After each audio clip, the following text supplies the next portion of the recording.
Hi, Jacqueline. I appreciate you being here. Yes. Oh, the first session? It should be. It's just got the little cactus logo. Um, I can't see I'm pointing at my tablet. It's Let's see if you can see my tablet. But whoops, we don't want that. That's for sure. Hold on. Go back. Oh, okay.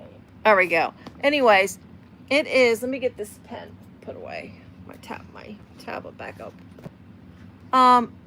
Well, now all my lives. Hold on. Now we're looking at all my shorts. Get my haircut appointment reminder out of the way. Live. Okay, let's try that again. So this should be the first one right here.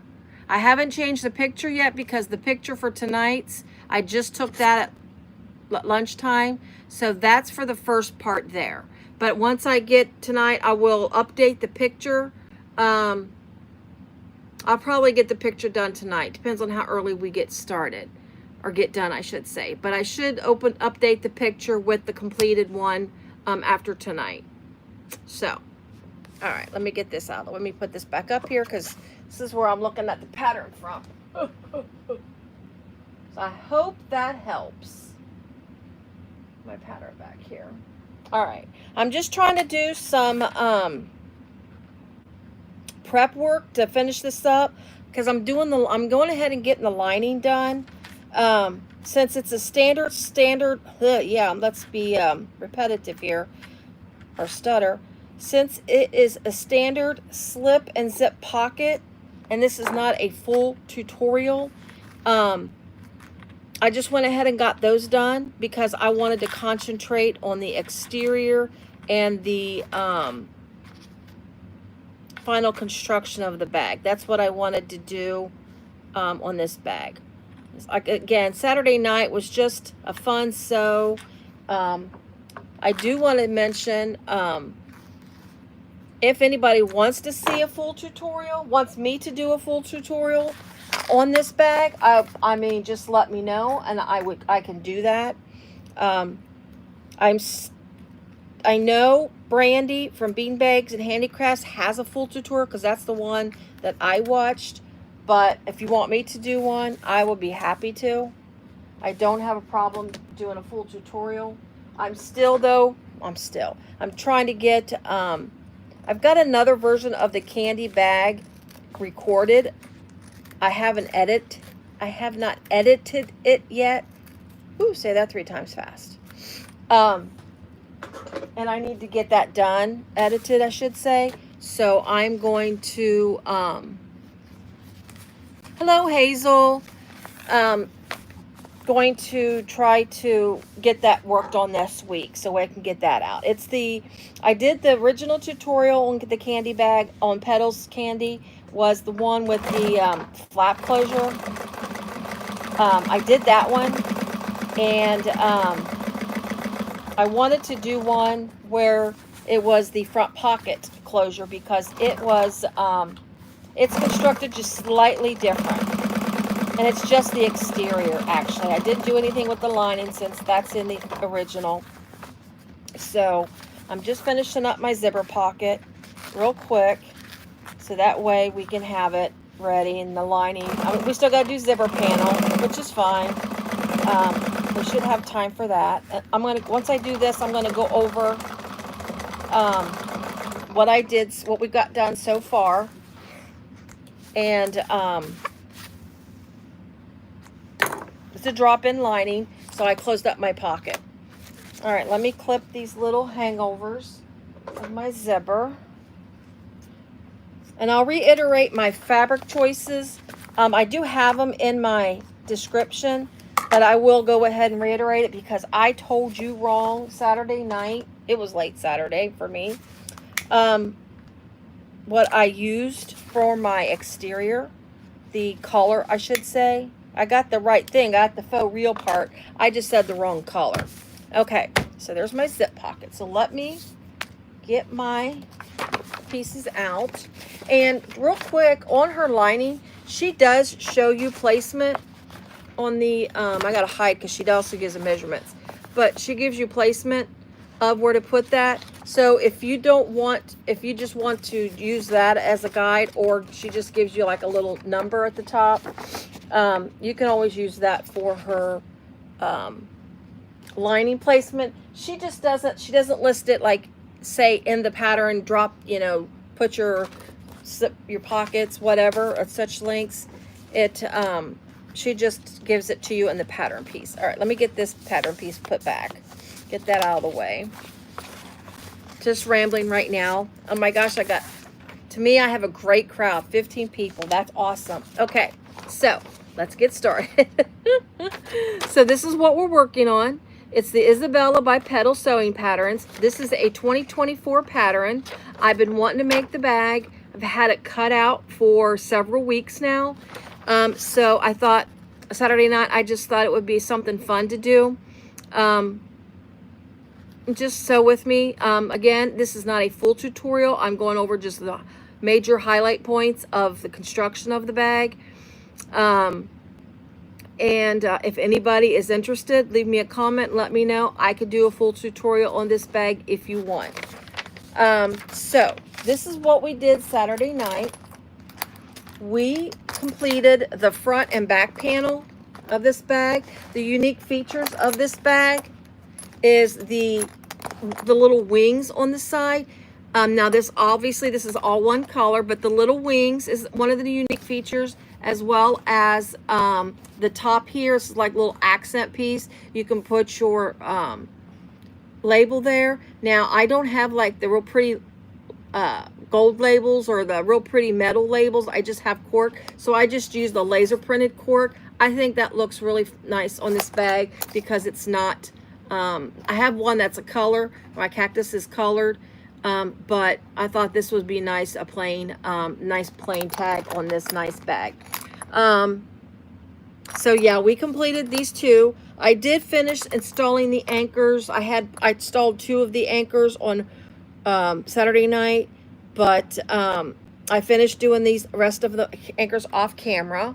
The back of it has a nice zipper pocket. It's a nice, I'll show you, it's a nice big zipper pocket on the back of the bag. So that's real nice. You can put keys, cell phones, things of that nature on there. I did use different anchors because I didn't have like the pointy anchors. I do have, let me reword this. I do have some short anchors, point type of anchors that I got off of Kasaya, but they were not the color. I didn't have enough hardware of that color to match, to make a full bag. So I had these. I've had these for quite a while. I got these from Emmeline Bags. They were actually bought for another bag that I've never made. I don't even, she may still sell them. I can't say for sure, but I don't see her not selling them anymore. She's pretty consistent in her inventory and stocks of things that she keeps. So if you go to Emmeline Bags and just kind of look at her hardware, I'm sure you can find either these, if you like them, these or something similar to that. Honestly, after I put these on there and the color of this vinyl, I'm gonna tell you what, I kind of like the looks of these on this bag. It kind of gives me, I don't want to say a Western feel, but it kind of gives me that kind of a vibe, I should say. Like if you see there's like Montana West bags, this is what, I mean, this is what it reminds me of. Maybe I'm doing a Montana, you know, Vera Bradley and what's that other, Lululemon's out. We're Montana West. Okay, anyway, this vinyl, it's Tulip Bee vinyl. It's her faux real collection. I mean, I love this vinyl. This is, she has a signature smooth and a faux real, and her solid colors. Signature smooth is a little thinner than this. It's more domestic friendly, where I'm meaning, when I say that, I say as in you can do more layers in the signature smooth vinyl. This one, it is domestic friendly. However, you've got to be careful in your layers with the faux real vinyl. Just wanted to throw that out there. This is actually called saddle, just like a saddle you wear, put on a horse. I told you Teddy Saturday night, I was wrong. This is saddle. And honestly, I'm not sure why I messed up. I figured it out only because I messed up a connector. When I was working on my connectors, I messed up and had to go dig out my what was left over and realized I gave you the wrong information. So this is what we did Saturday night. That when we worked on it, I got the feet on my bottom of my bag, so those are ready to go. And look at the base. Look at the base of this bag. This is a 6 inches in depth bag. I mean, it goes a little more narrow at the top because of the way the sides are, but man, she's a good girl. She is a big girl. Oh, I see a name here. I got to put my glasses back on. Hi, Carlos. Okay, so this is the base. Now, besides getting the lining ready, my slip pocket and my zipper pocket done, I also finished up my straps, or my handles, and my strap connectors. Now, real quick, I just see some little nests on the back of my connectors. I got to clean that up. But anyways, so real quick on the strap connectors, I did prep them, and she does give you the measurements in the pattern where you're going to, at the bottom of the connectors, you're going to do the inner stitching, and then you will do your basic top stitching trim on the top of the connectors. That's the part that's going to hold the D-ring. So that's the prep that I did, so that way when I sew it on to the bag, I just do the 1/8 inch top stitch there.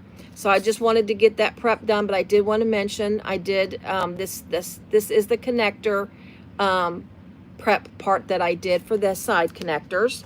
My handles, I did something a little different. I forgot I had these, and so I grabbed them and thought I'd do it. I did not want to put strap-ins on this. So what I did is I made little, I kind of, I don't know, gussied it up a little bit by doing the little V thing on the ends of your straps. This idea I got from Chris at Simply Classic. She you know, if you watch Simply Classic, she does do a lot of leather work, but she also does her vinyl. And I seen her do this on one of her bags. I don't remember which one, but I seen her talk about doing this on one of her bags, and I keep forgetting about it. And I thought about it today, and it hit me because I did go out and buy this off of Amazon, and this is actually how it came. I mean, no lie, it didn't come in anything fancy. I want to say it was between $15 and $20. I know that. This is what I got. These are, it's leather punching strap-ins, something like that. I'll look up what it's called, and I'll put it in my description after the video. But it's a set of 1, 2, 3, 4, 5, 6, and you can obviously, and then I just punched them out. Honestly, that's what I did. And I think the one I used on this one had the 2. I don't know how they're measured, honestly. I don't know what they're called, what makes them, whatever. But the one that I used to make my straps, I think it said 2.5 on the side of it. That's 2.0, probably 2 inches or 2 inch. I don't know. I mean, I'd like to say I don't know anything about these things. I just know that I seen Chris do it, and yeah, this the one that I used for this particular strap. Hello, so and so. Was a 2.5. It just says 25 on it. I don't know if you can see that number, but that's what I used to do the strap in. I'll go ahead and show you this ends again. I'm losing my people. Oh well, that's fine. That's okay. It's all good. I'm not concerned. It's okay. Anyway, so this is what I did each end. So I think that'll be really nice on my bag, especially since I'm making this. I'm getting a, like I say, I'm getting a Western vibe on this bag between the colors, the hardware, and now I did the little V thing, or that little ink thing. That was pretty cool. I'm here. That was an accident. Okay. It's fine. It's fine. I appreciate anybody and everybody that's here. It doesn't matter. It doesn't matter. Okay. So, um, thank you very much. I actually went slow on this stitching. Sometimes I get going fast, and that's honestly, they always say take your time. Well, it does actually make a huge difference, because when you start going fast, that's when things start weaving. So yeah, I took my time because I really wanted to make that look nice. I'm not going to edge coat. You could edge coat this. I mean, it probably, but I think this will look really nice because since it's not going to be straight down like that, it's going to kind of be folded up like this is how the straps are going to go. So I think edge coating is not necessary. Besides, it's the back side of this vinyl. It's a nice gut of color. All right, I'm talking too much. So my crossbody strap is webbing. This came from sayaswag.com, sayaswagbags, plural.com. This is, I don't remember the name of this webbing. I thought that looks really good with that. And then my lining. Let me get that real fast. I just wanted to go over my stuff. My lining is also Tulip Bee, and the lining is boho bouquet is the lining, and it's called her Smoothie Smooth, and she spells it with this word Sue in quotation marks. It's named after somebody. Smoothie Smooth. Again, boho bouquet. Again, that'll be in my description. And then last but not least, I think that's my my pocket. I did a little unconventional pocket. My pocket is cork. This cork is from Sally Tomato, but I thought it would be really, I could not find anything to make a pocket. I didn't want the pocket to blend in. I wanted the pocket to stand out. So I opted for cork. I did that in another bag, and I really liked the way it turned out. So I opted for this cork. It's like a mustardy chevron color. I thought, and then after I got put it on there, I think it's cool. I like it. All right. So the first thing that we're going to do tonight, let me get my pattern back up, because where we stopped at on the bag was the last step before we add our strap connectors, because we got to add our strap connectors obviously before we before we start assembling the bags. That's the first thing we're going to do, is get the bag assembled tonight. So let me get this stuff out of the way. There's my zipper. Let's see. So I'm going to grab my side pieces. Again, I mentioned this Saturday. The bag construction, the exterior of the bag construction is 4 pieces, 4 big pieces. This is a side piece. We have 2 of these, and this is this one's the front piece, but there's 2 of these. And then we're going to sew it all together, and it's going to be one of those sews where you got to like sew in the tunnel. You connect all 4 pieces, top stitch, and then when you get to that last connected piece, then you'll top stitch it. When you top stitch it, you'll be like sewing in the tunnel. But this is not an overly long bag, but it's also a huge bag, so it should not be really hard to sew this like that. And since we're going to do that, it'll be fine. So I'm just doing my centers and getting that marked. All right, I do too. I really do. I'm one of these people, and it's really hard for me to mix and match patterns. I don't know why. Funny thing is when Keziah does it, I like the way her stuff turns out. She's not afraid to mix and match. I am afraid to mix and match. Man, there must be watching something funny upstairs. I hear my husband just laughing. Probably fail videos. But anyway, he likes to watch fail videos. him and my son. But anyways, but I get really weary about mixing and matching patterns. Like, it's like if I have a floral exterior, it's hard for me to put a floral interior, or not really a floral, but it's hard for me to put something different on the inside. I tend to go with more of a solid color on the inside if I am floral or anything else. I don't know why. Every now and again, I step out of my comfort zone and I will do that. And I really liked the way that turned out. I couldn't find anything. I got a little nest here on the back of my strap anchors. I didn't pay any attention. I was rushing doing this at lunchtime today, trying to get as much prep work done so we didn't have to be here half the night finishing this bag, because I did want to get it done tonight. So let me get that cleaned up. I don't want that to show on the other side of the bag when I put the strap anchors. We don't need to start a fire either. But anyway, so yeah, I did. I just couldn't find anything, and then I ended up with that, and I'm so happy I did it. Let me, boop, there we go. And on my zipper pull, since it's such a big bag, I had to go with the big zipper pull, and this is from Kasaya as well. I love these huge zipper pulls.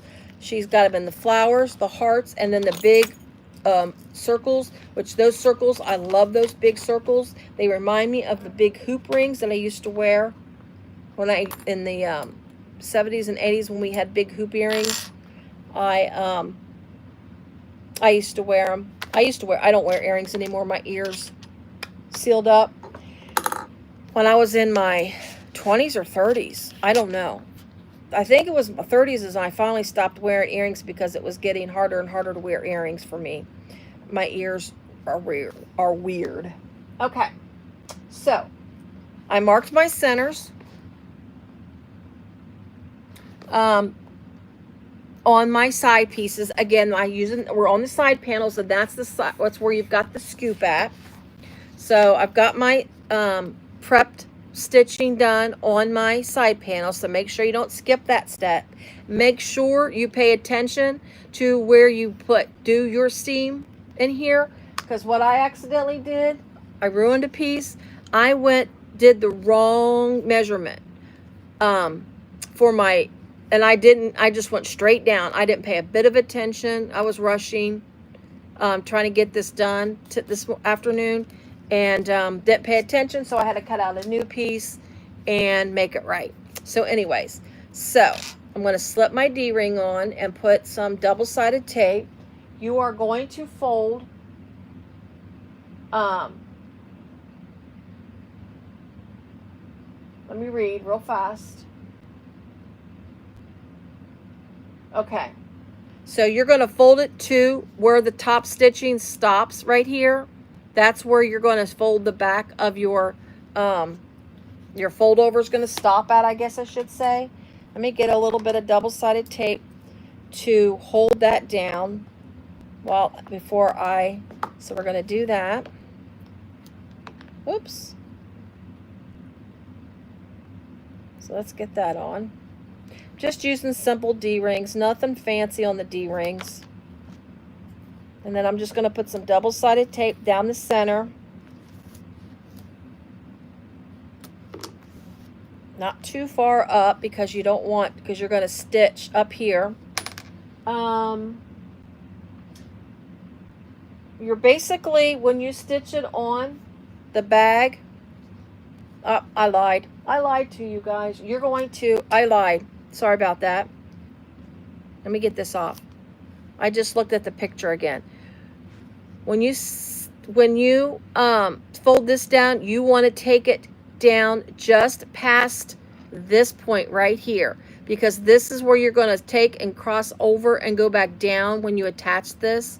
So you're going to want to make sure this goes down to just past that.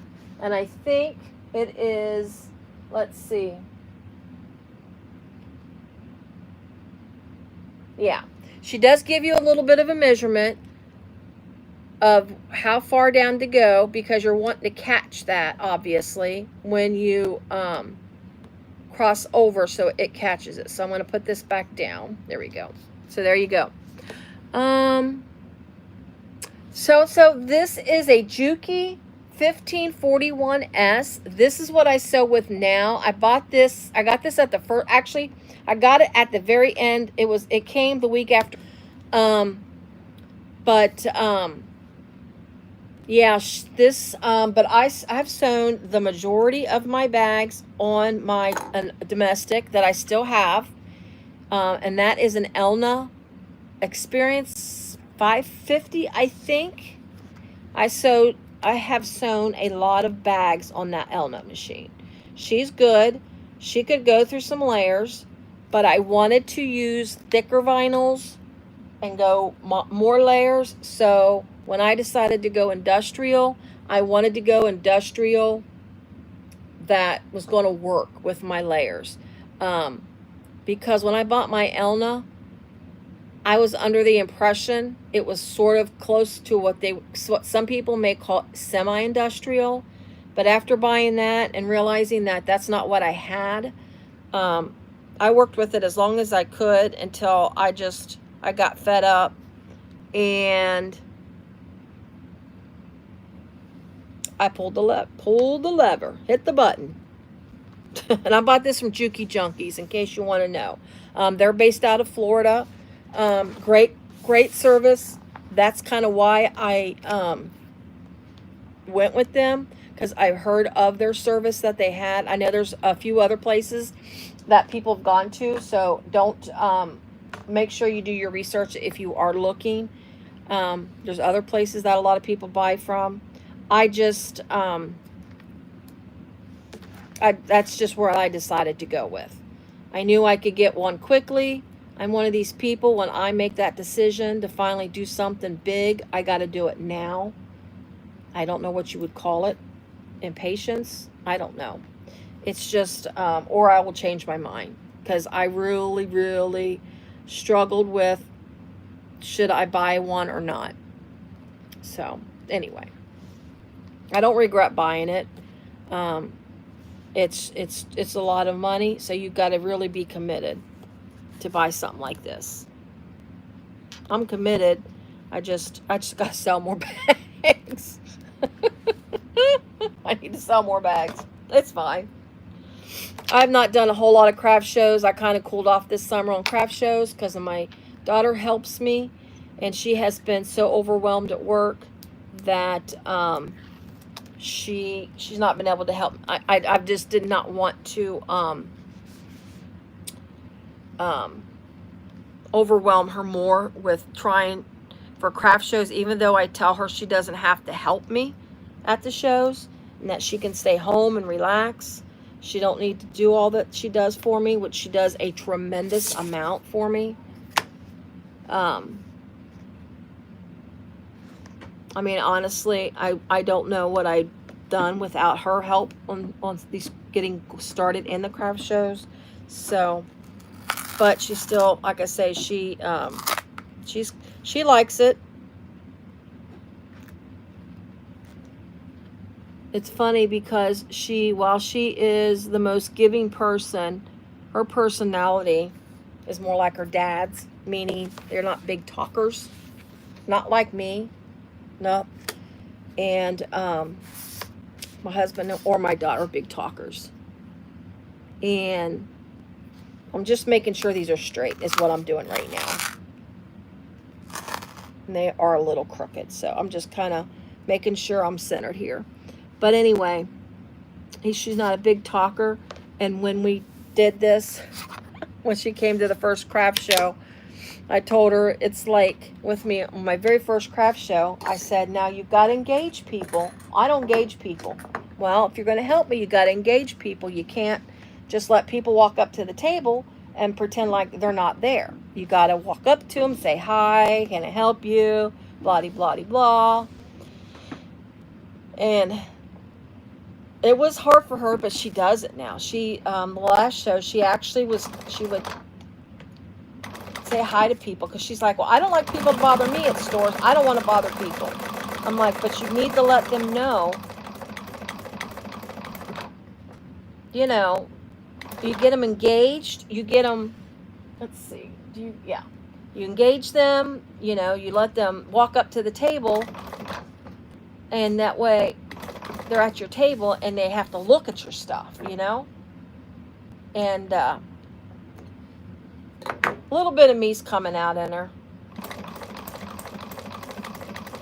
As far as talking, she's actually more comfortable talking now at these shows, so, which is good. All right.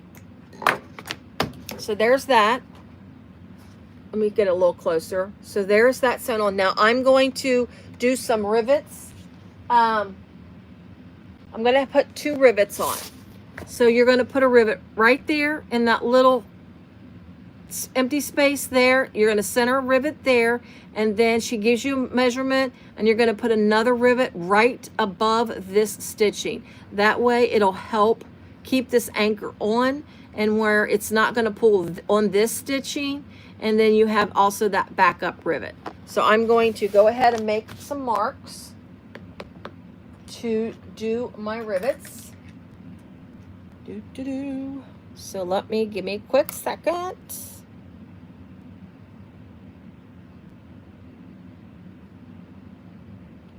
There's that one, and I think punch a hole, install the rivet, and make a mark for the second rivet. Well, all right. I think, yeah, there we go. So you don't want them too close. I've had a bad habit of putting rivets too close sometimes on bags. A bad habit of doing that. So now my rivet press, I do use a rivet press I got from Cam Snaps. It is back in the corner. So you won't be able to see me do my rivet when I attach my rivets. So I will have to step away for a quick second for that. But yeah, I do use Cam Snaps rivet press. I'm terrible. I will scrunch this to pieces. I have one of those Japanese hole punch. I really hate that thing. It's annoying. So I'll scrunch to make my holes. But anyway, and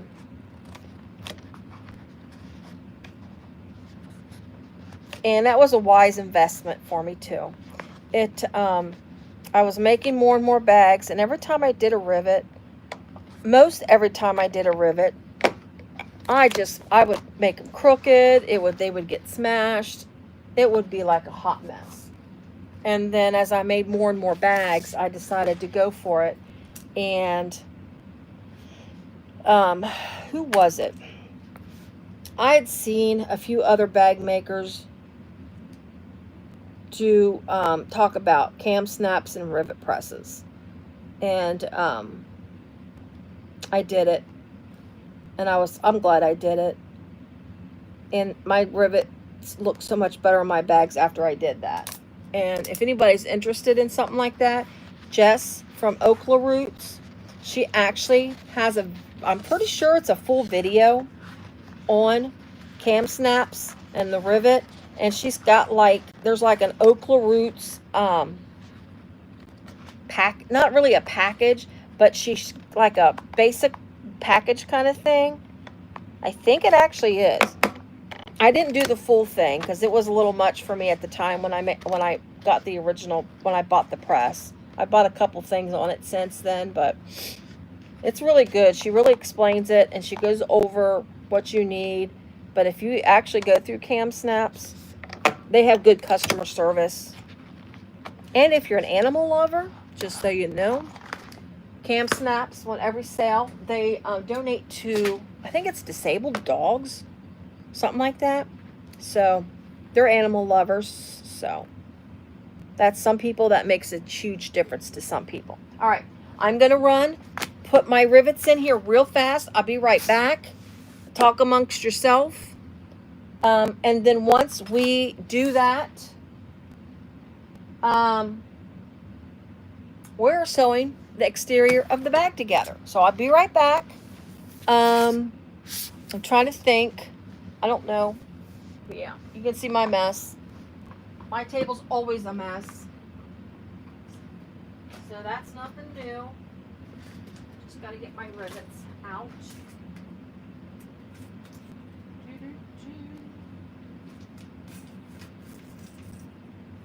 Trying to hurry.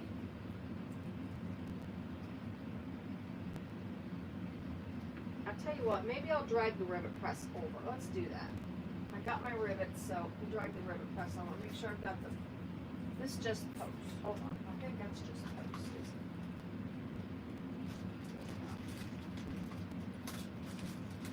I'm coming. Oh, I decided to bring it over. There you go. That is my rivet press. I got my rivets. 1, 2, 3. Okay, that's right there. 4.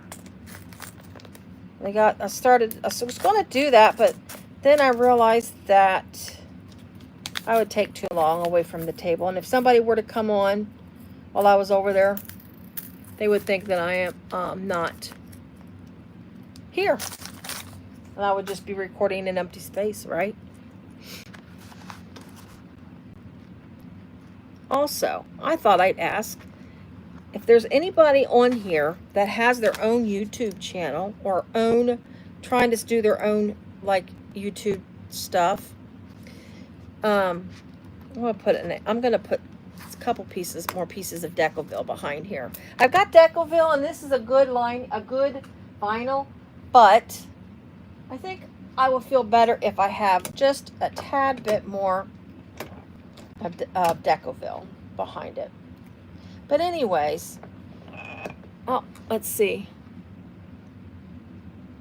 I don't know. I did walk away for a minute, Jacqueline. Can you hear me better now? I need to get, my daughter bought these little microphones, and I don't know what happened to them.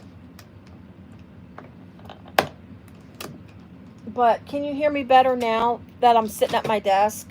Because I don't have a microphone. It's all picking up just simply from my phone speaker.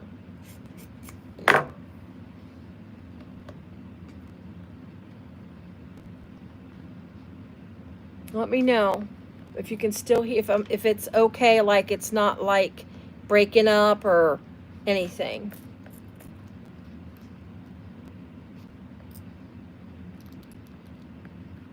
But so with the rivet press, real quick, since I'm using it, the dies. Well, let me tighten that one back. Oh, that's loose. They are different sizes of these. If you've got the wider rivets, then obviously you would need a wider one. I do have 2 different sizes of these, but they have one that's like for the 8 and 9 millimeters. It's pretty much the same one. But I really like this thing. It gets, and then when I decided to do purse feet, rivets, purse feet. And so I bought, and they only have buckets. So you'd have to like the bucket feet. And I use the rivet press for those. You can get the cute little screw on, like the button ones that are screw on purse feet, but I use them sometimes, but not all the time. All right, I'm almost done.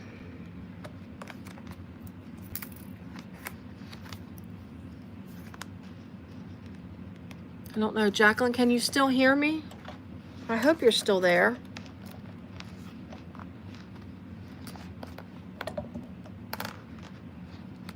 I got my rivets just a hair too close. There we go.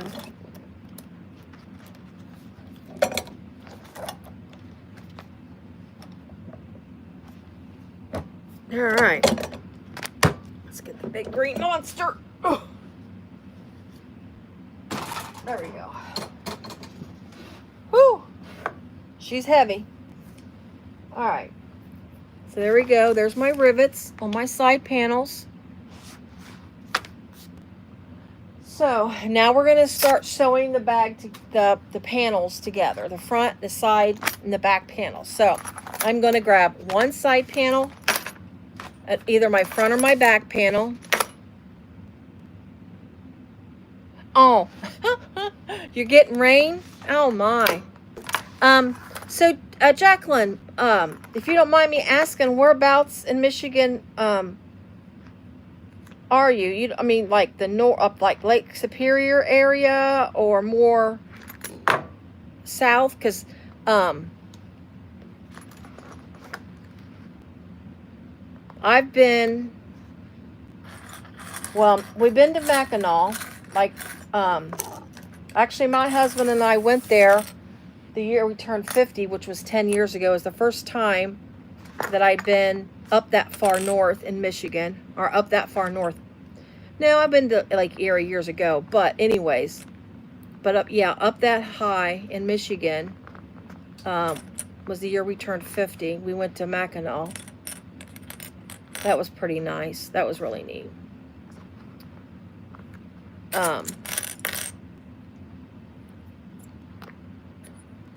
And then, I don't know how many, about 4 or 5 years ago, my daughter took my mom. It was a gift for my mom. Yeah, it wasn't even 5 years ago. It was more like a couple years ago. Well, the year my mom turned 80, my daughter paid for a trip, took her to Michigan because she'd always wanted to go up there. So we went up there in Michigan and showed her, Lake Superior area.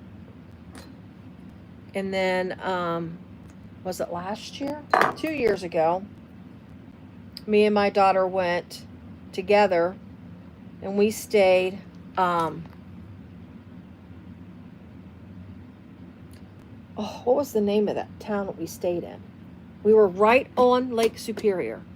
Was that Lake Superior? I think that's what it's called, yes.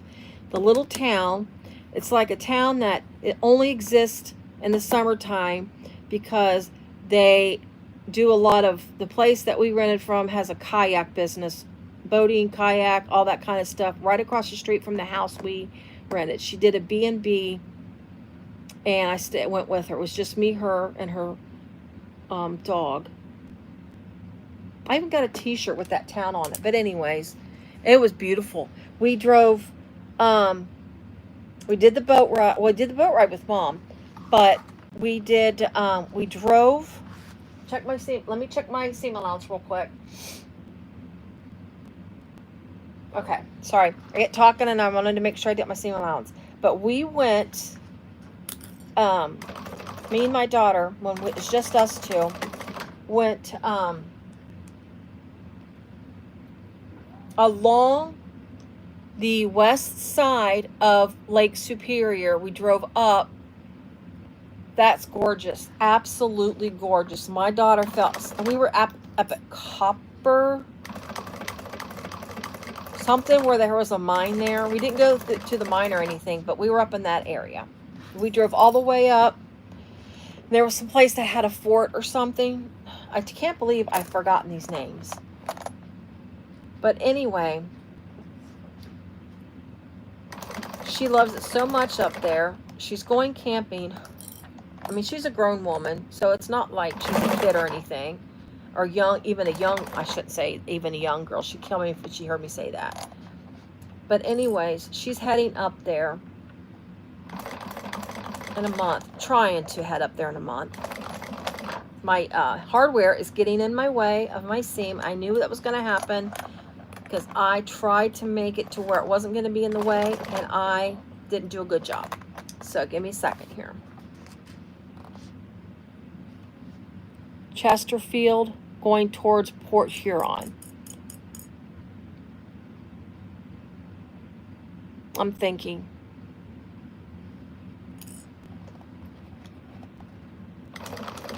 She's going to do a couple of, she wants to do, well, let me rephrase this. She's trying to go up there in the middle of sometime in September, I should say.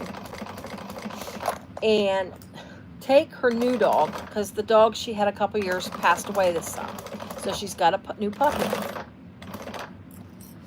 I said, don't get another dog yet. Wait. But she wanted another dog. That's fine. Like I said, she's a grown adult. This dog is so different than her other dog. She is, even when Emmy was a puppy, she wasn't that active as far as, she was not high energy. Emmy was not high energy. Emmy was a mutt. That's the dog that passed. Anyways, and this one is not. She is a Scotch Collie.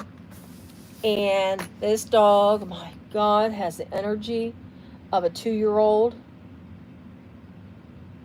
And now she's decided to start barking. And I don't know, my daughter says that's the collie in her, I guess. We had collies when the kids were little. Big, full collies. I don't remember them barking like that when they were little, when we had them. Oh, also, real fast, I got that first stitch done. And we're on this, sometimes when you do this type, you always, most of the time you'll push this out and do top stitching both sides. But since we got the wings, we're going to top stitch on the side panel is where we're going to do our top stitch. So your seam does go toward the side panel, and you're going to top stitch on the side panel. So let me increase my seam allowance. But anyway, I'm rambling, I know. She's taken this puppy with her, camping. I mean, she went and got her new tent, everything. She wants to just go enjoy herself, unplug, and not have to worry about work. Because, she's her job. She needs to get another job, but it's hard. But anyway,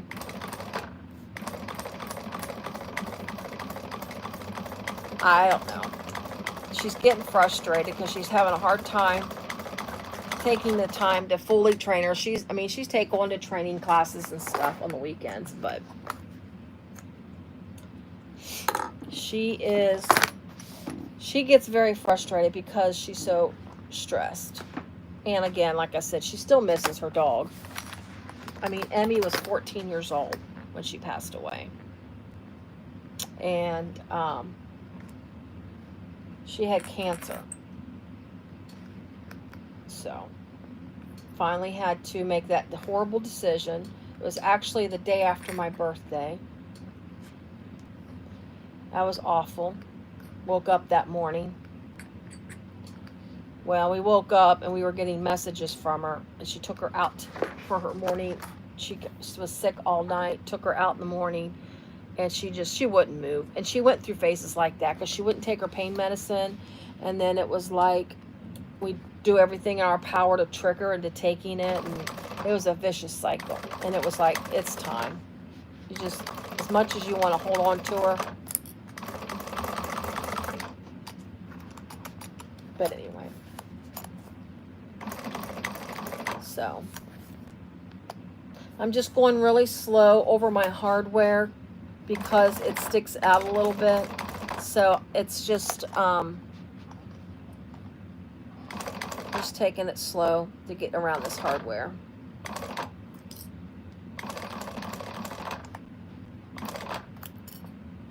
But it's working. It's not too bad. It's not as in the way as I thought it would be. Makes sense?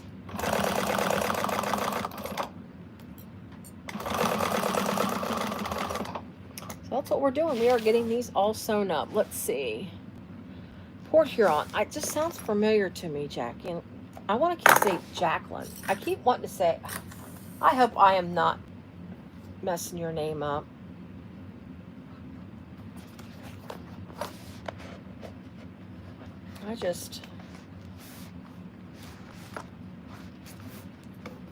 Next step, after we sew the next panel on, that's where we get to sew in the fun tunnel. We got to peek through the inside. It's not that bad to do. The first time I did it, it didn't seem that hard, but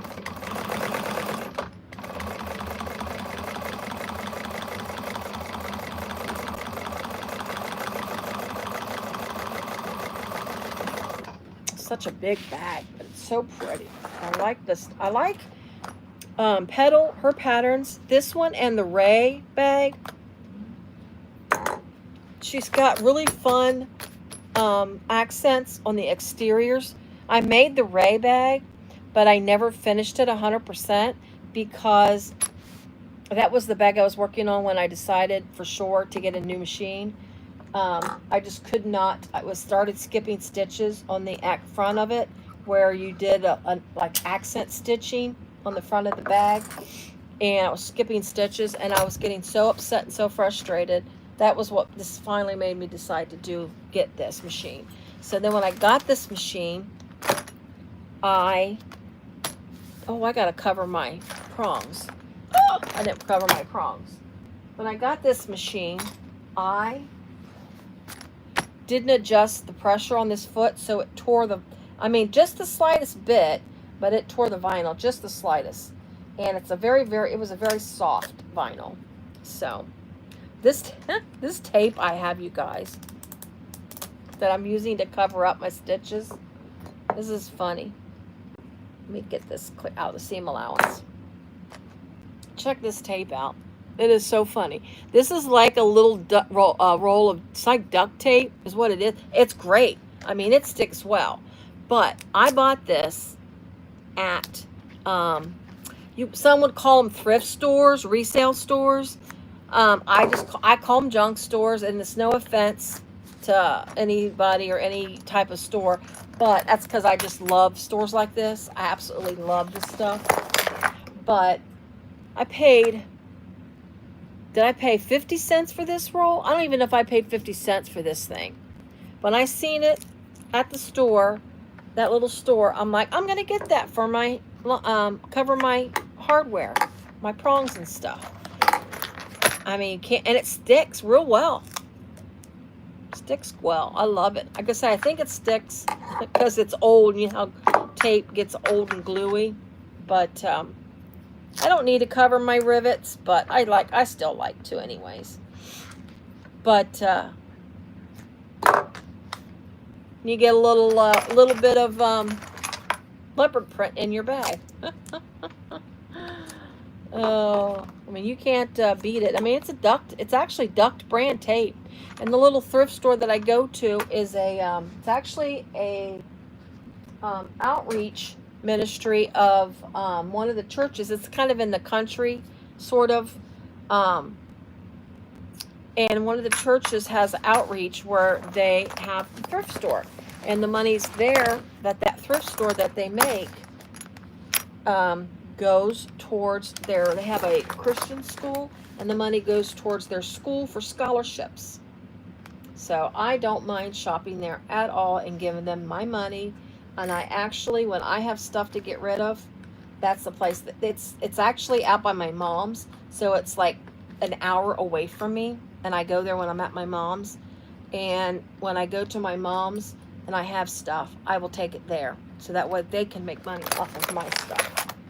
So that's another way how I contribute to them. But it's a great, to me, it's a great mission for them to help, because my kids did go to a Christian school, and I'm going to tell you what, back then it wasn't cheap, and I know it's not cheap now, because it's a lot more, because I got great nieces that go to Christian schools, and they pay a lot of money for their kids to go.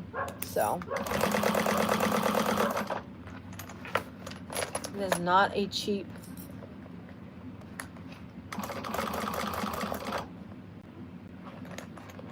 just going past that hardware, so I just got to slow down. And there's that barky little puppy.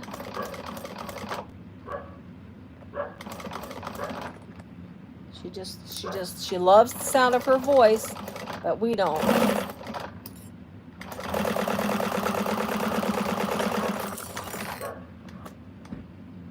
Sorry about that if you hear it.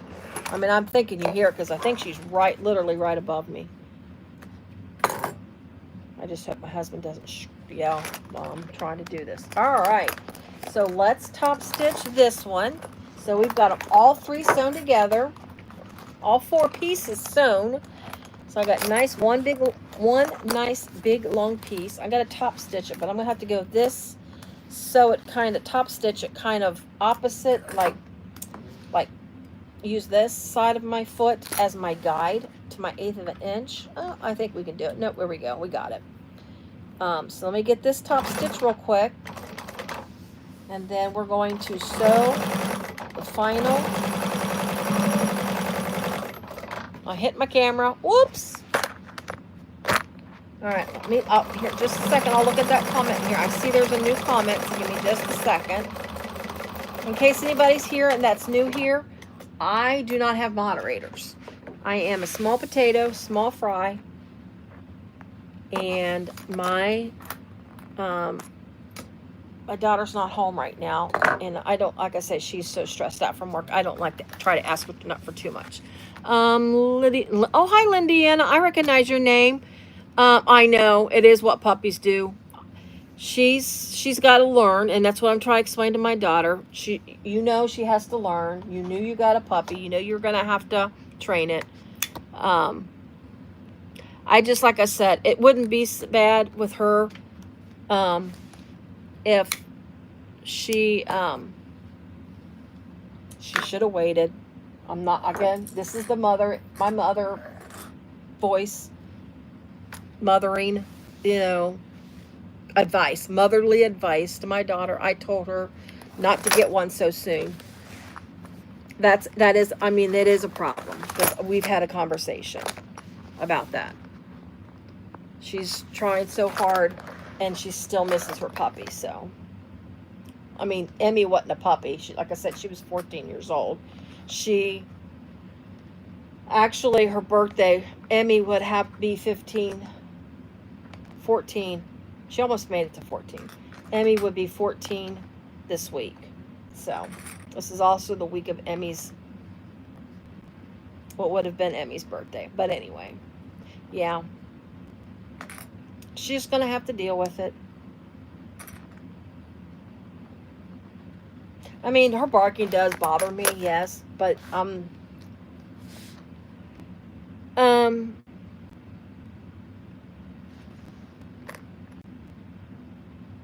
yeah, it's also, she's like she's like a program, not really a program manager or director. I can't even explain. She has something to do with the marketing of the company she works for. She has to preview everything that goes out. She does manage projects, but her job title isn't actually project manager. And I think they had to make her director of something. Because that's all as far as going anywhere in this company, but it's the demands that she has to do, and what's hard for her as far as finding a job.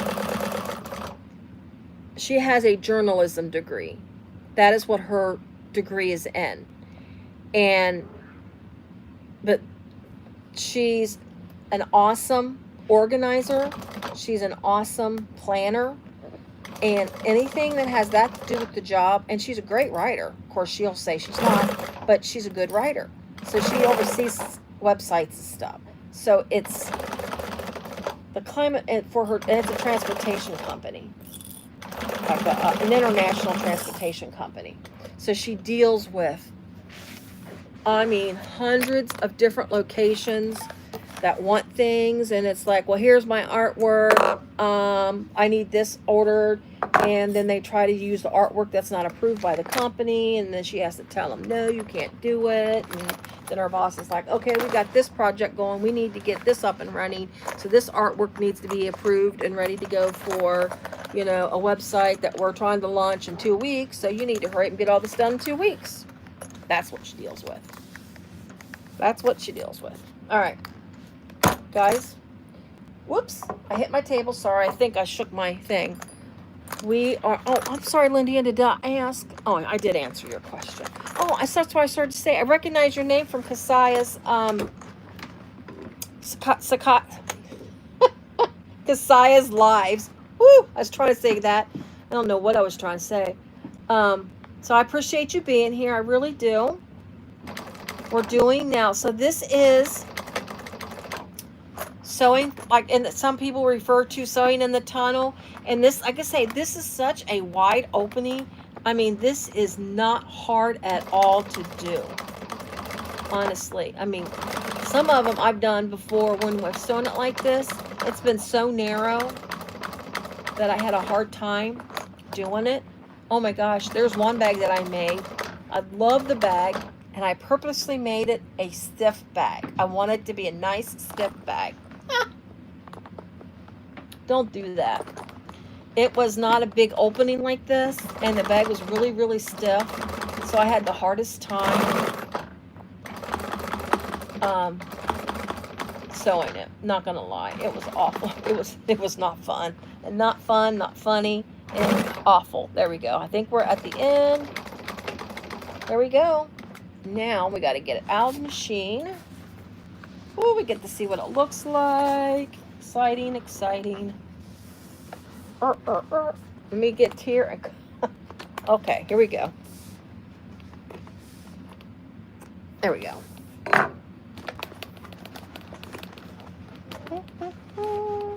Get this pushed up enough. Pull this out. All right. There's the bag. Oh, let's see. Tell her, look at the county or other government job. I work for the local county, and although we don't let...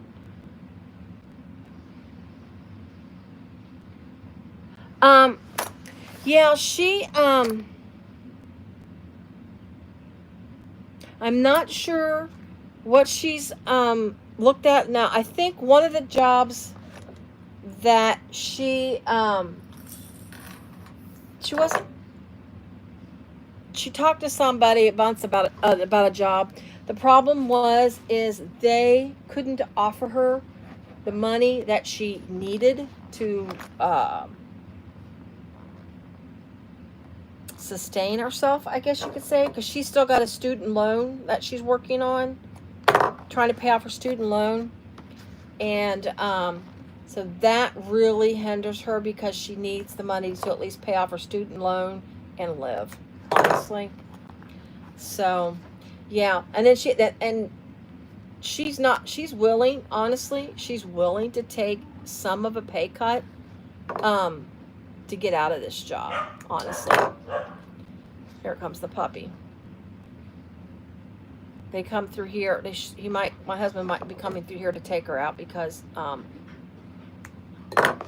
in the basement. So let's hope we don't have a puppy intrusion. She likes to come behind my area and sniff around. Why, I don't know. Maybe because of all the vinyl smells. All right, back to my pattern. She may not come back. I think I've got myself blocked enough. Come on. Okay. Now, she does in the pattern, let me mention this, which I didn't do it, which I'm okay with it. She does in the pattern mention to snip about a half of an inch. It's either 3/4 or 1/2 of an inch up from the bottom here. Snip it, and then open it, and then when you top stitch, you only top stitch through one of the pieces. That's the cut back of bulk. I think I'm good with it. This machine can handle the layers, but if you are concerned about bulk, that's one option that you can do. So you've got that open seam allowance. You can do that, and you would just do it both at the top and the bottom. What I can do though, especially at the top, I am going to go ahead and snip into this a little bit to cut out some of that bulk there. Since this is a drop-in lining, and the seams honestly are, since your lining seam is going to be here on the side, there's not a seam here when you put your lining seam, so you won't have that bulk there. But I'm going to trim this a little bit, because when I fold this down, that'll help with some bulk trying to fold it down. And I'm also going to put my tape, because it's a drop-in. Again, like I said, it's a drop-in. Make sure I got all my corners. 1, 2, 3, 4. Okay. It's a drop-in, so I need to put some tape along the edge, and I will do that here as soon as I get my bottom on. I like to do it either before I sew everything together or before I turn it. That way it's easier because it's on the outside. Oh, thank you. Yeah, Lindy. And I don't know if you caught, I don't know when you jumped in, it's the Isabella from Petal. This is a 2024 pattern. But I've been wanting to make it, and I just thought I'd do a quick fun sew and mention a few things on the bag. It's not a full tutorial, but I mentioned at the beginning of the video, if anybody wants me to do a full tutorial of this bag, I can make another one. It's not a hard bag, honestly. It's a big bag. You know, what would be an awesome idea is maybe if I did a tutorial, maybe do a smaller version, cut it down to maybe 90% of this size. That would be a nice tote, small tote, not a small, but it would be a, you know, but this guy, she's a big girl. Okay, so we're going on the bottom of the bag. How time is it? 7:40. All right. We're going to attach our base. So all my centers are marked on my base. So I've got the sides, the long sides, and the short sides are done as far as the base.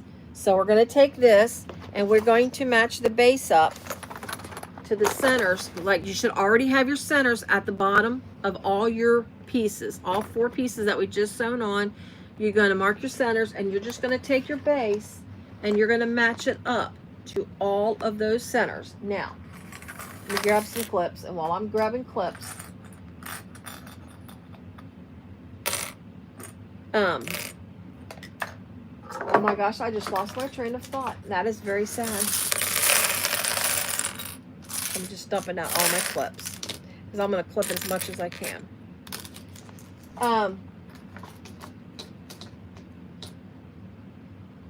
I am double checking real quick.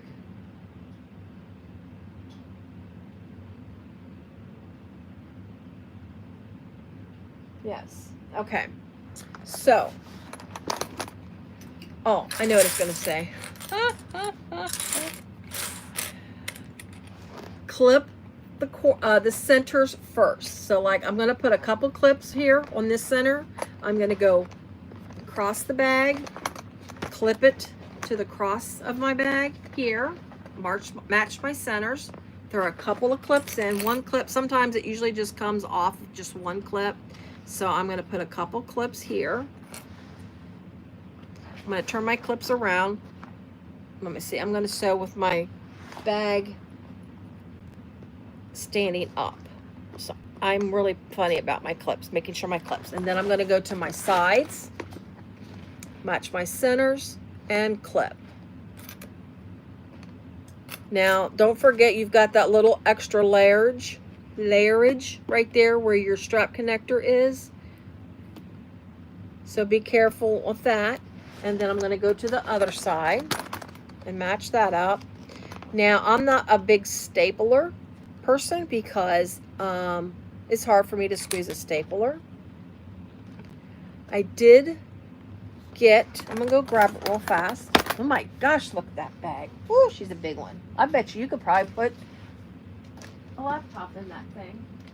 We'll try it. Where's my stapler that I bought? Oh,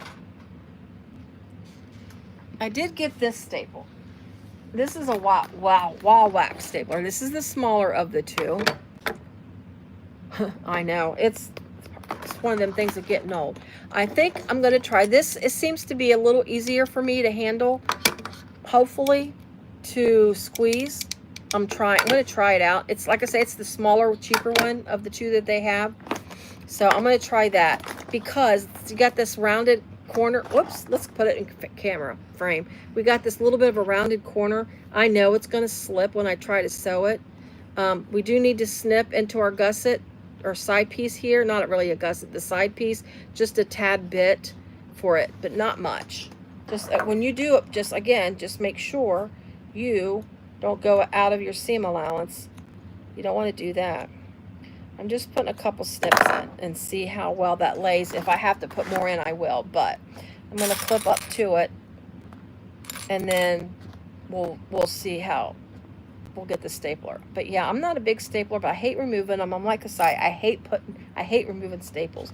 But if I want my bag to look nice, right, I need something. So I'm going to try this and see how it works.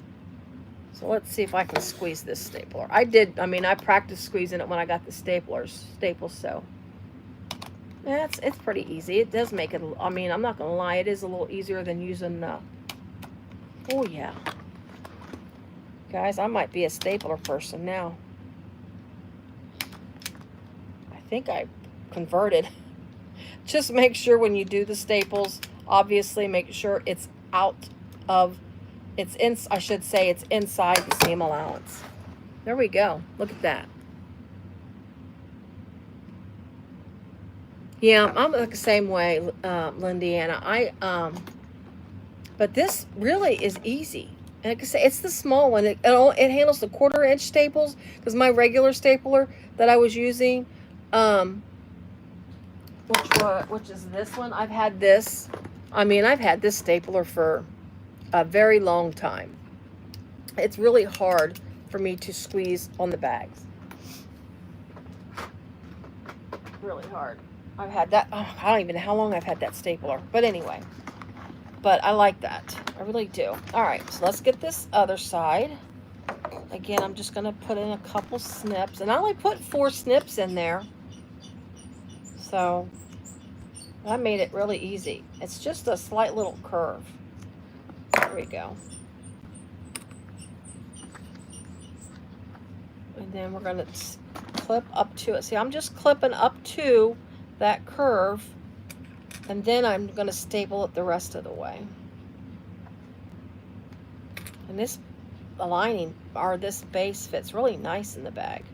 I like it because it's not a gusset per se. It's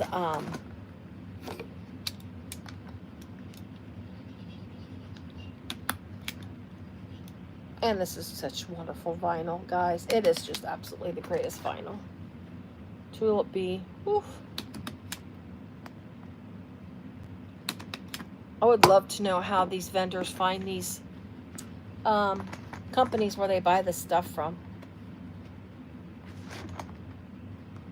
Love Lola Looks. She's got some gorgeous snazzy vinyl. She has some really neat stuff. But I banned myself from spending any more money. Probably because I don't have it.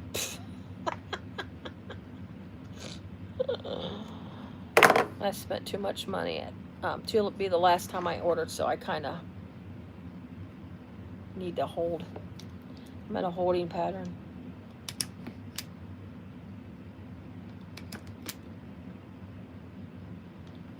I'm just trying to be careful and stay out of my seam allowance and not get so close to where it's going to fall off. So that little staple didn't quite. There we go. Make it.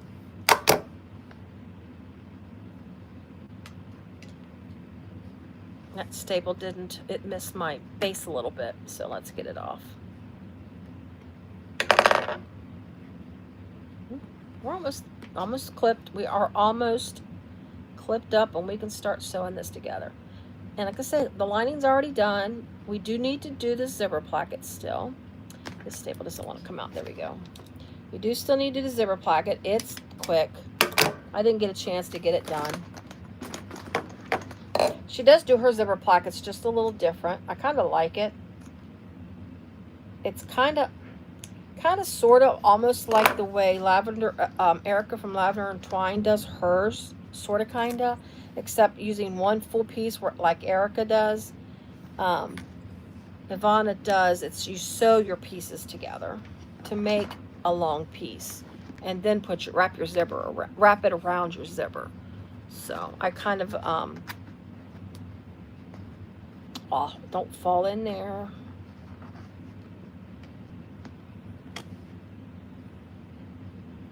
Has anybody on here tried the Adina bag by Knotted Threads Co.?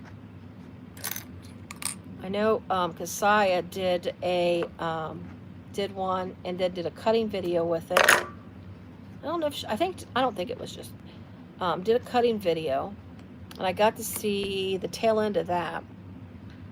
But she's supposed to do a tutorial on it, so I'm waiting. I'm waiting to see a tutorial on that. Shannon's patterns intimidate me. I'm not gonna lie. She, I've made her. Oh, I was gonna staple this. I made her. Her first pattern I made of hers was her Aries purse. I love that little purse. I carried that around. That confused the heck out of me. Had to watch Kasaya's video on it, and Shannon's video for that matter, a couple of times to understand how to do those pockets. And then her Mayfield backpack, I made one of those for my sister on a domestic. Big mistake. My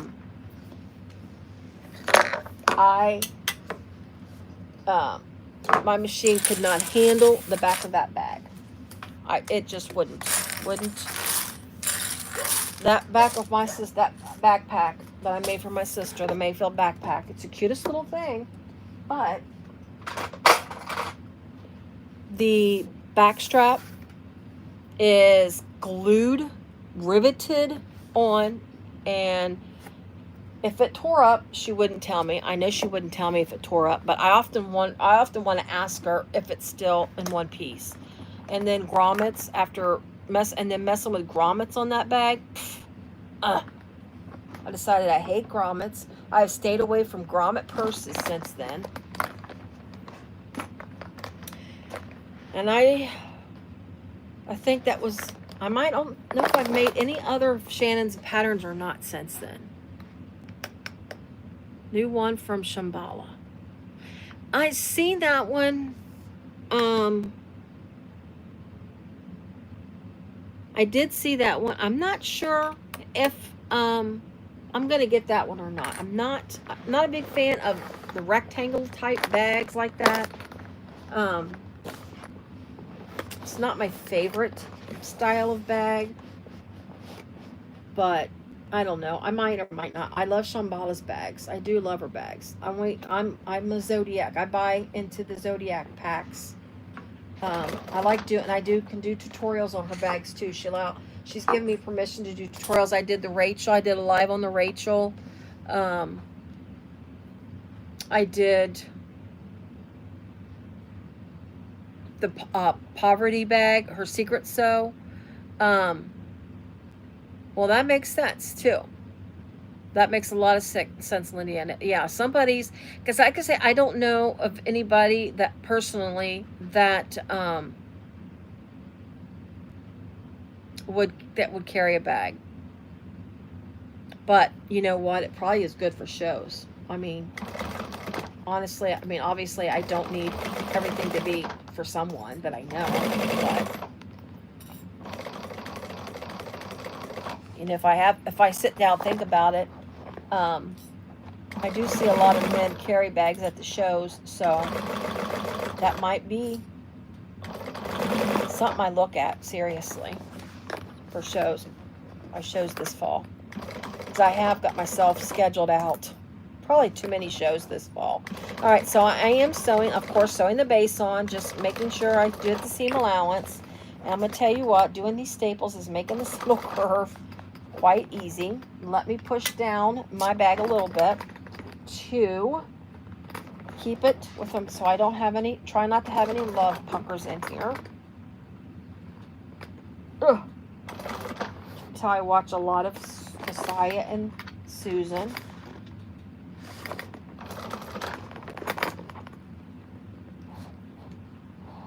Just trying to keep it pushed down so I don't.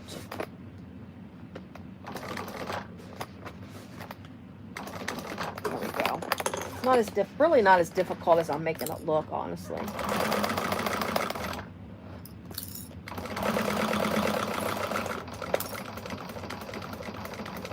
But this, I mean, she's a big bag, but it's not a hard sew at all. You just got to get this pushed out of the way.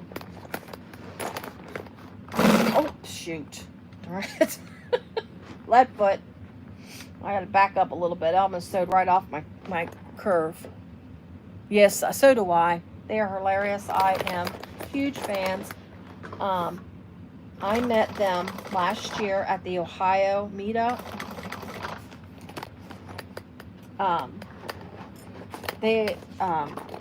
Springfield, Ohio is like 2 hours. I think it's 2 hours from here, where I live.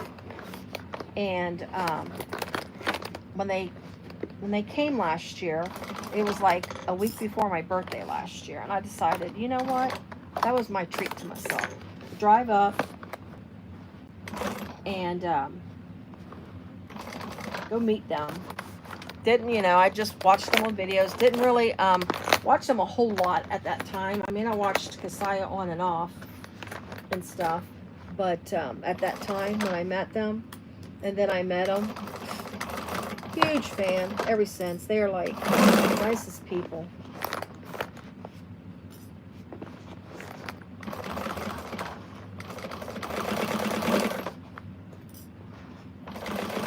And then I'm going to Swag Dash in Ohio. It's the same place up at Carla Boomershire, I think is how it's pronounced. Her place where we had the Ohio meetup last year. She's sponsoring the Ohio Swag Dash. So I'm going up there Saturday. I think it's the 27th. And doing I think Saturday I'm doing is the Susu Sling.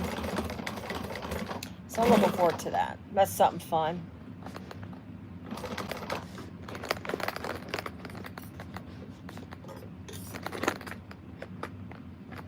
Hopefully I get to meet some people that, I know there's going to be people there from out of state. I don't know who all's going to be there on Saturday.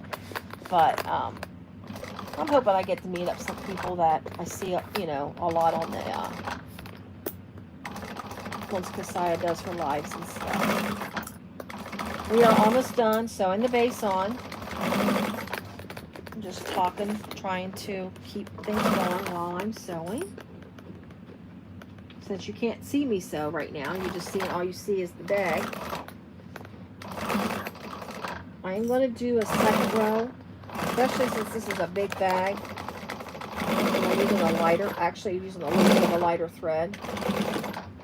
I'm going to do a second row of stitching along the base of the bag, right next to my stitching that I have, so it doesn't pull. But see, look at that.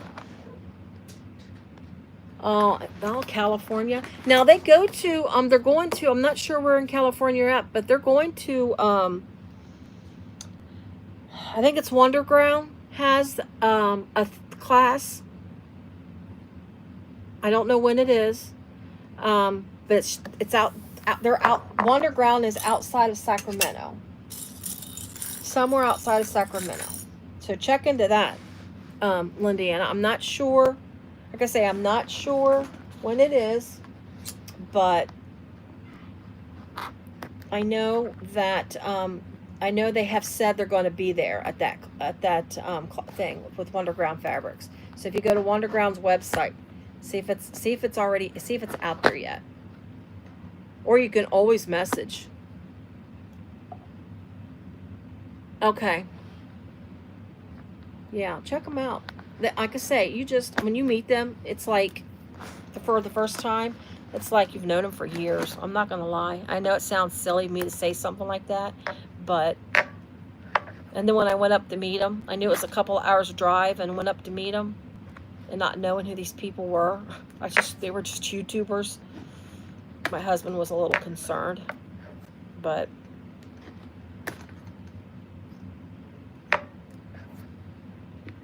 it was, obviously I'm taking out my staples. This is the one part that I really hate, is removing the staples that I just put in. But I'm going to tell you what, it's helped it a lot. It's helped a lot. I will put a link to this bag.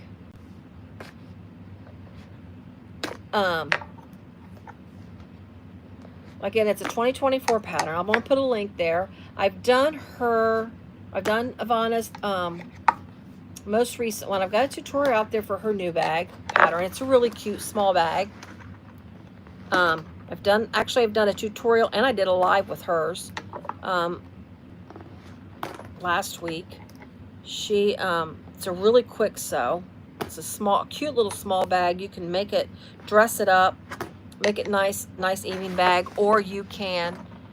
I'm gonna make one. I've got some jean material that I bought at my junk store. I got it really cheap, and it's a small enough bag because it's like pieces of jean material. It's material. It's not old jeans, but it's jean material. I'm gonna make one with that jean material. I really am. I think that would be really neat because it'll make it like a nice, cute little casual bag out of that. And I bought it. Yeah, I bought it at the store, and it was like really cheap.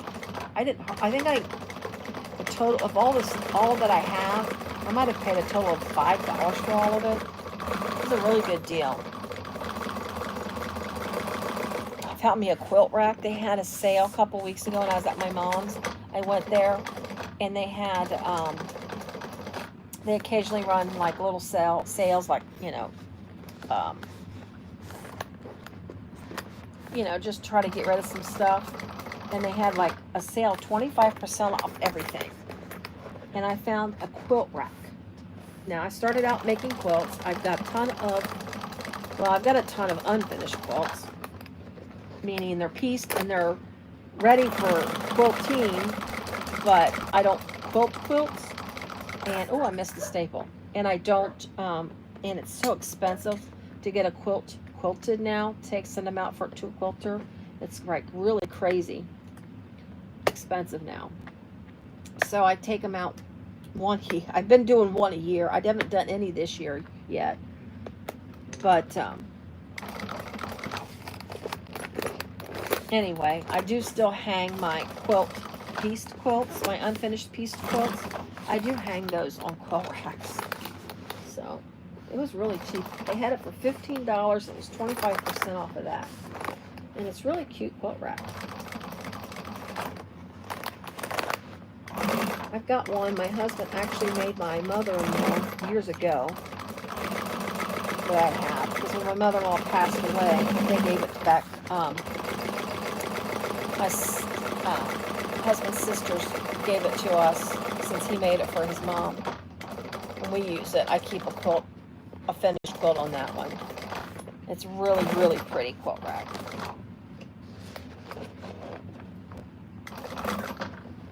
However, my husband's very good with wood. He just doesn't do much with wood anymore.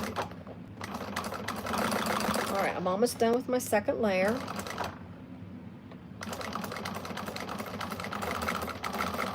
We are getting close to being able to turn this bag.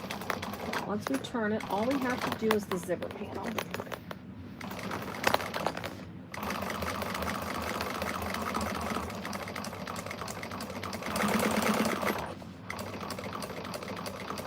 We will need to trim our seam allowance down a little bit once we get done. Okay. Woo! So see how quick it is to even do the base?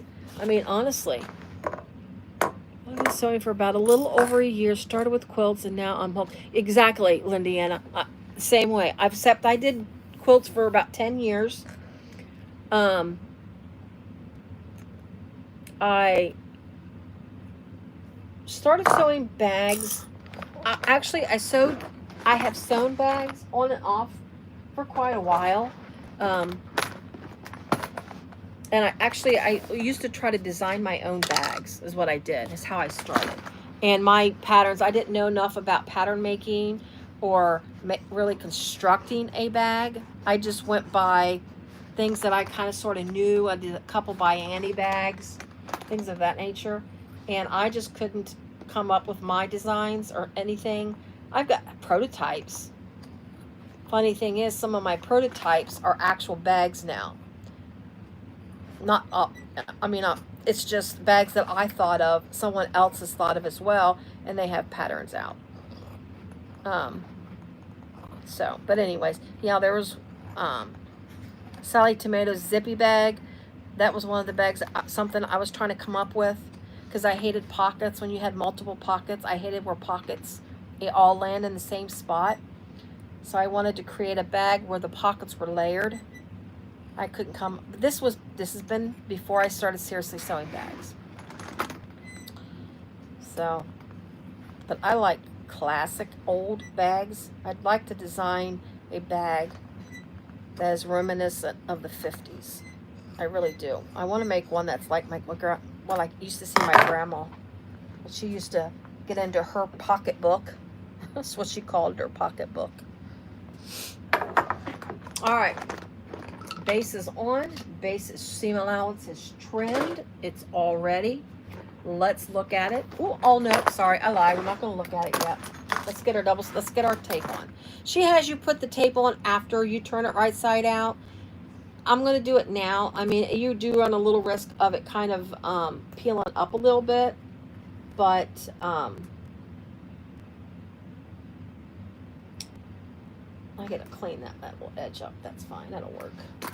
But anyway, so I'm just doing this right now. It's just easier for me to put it on. It's so big. Look at this. I love it. I like making, a lot of people don't like making big bags, but I actually like making big bags.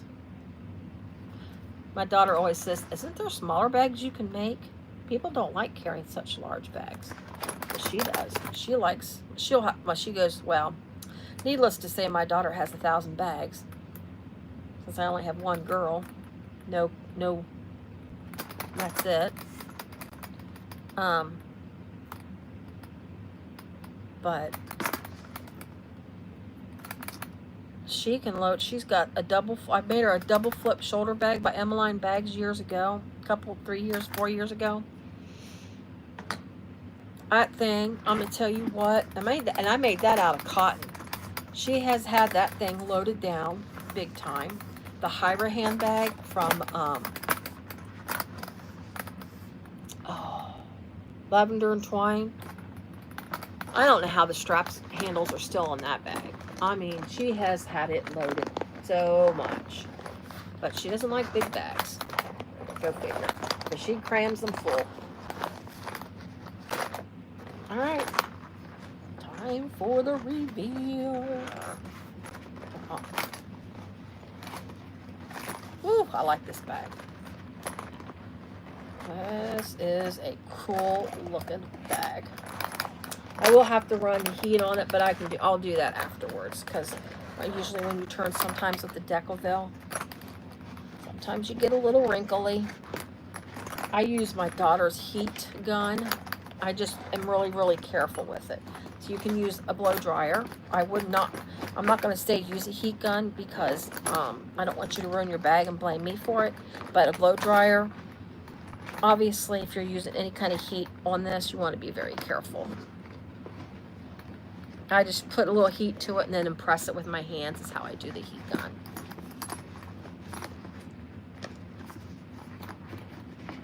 Oh, look at this bag. Look at it.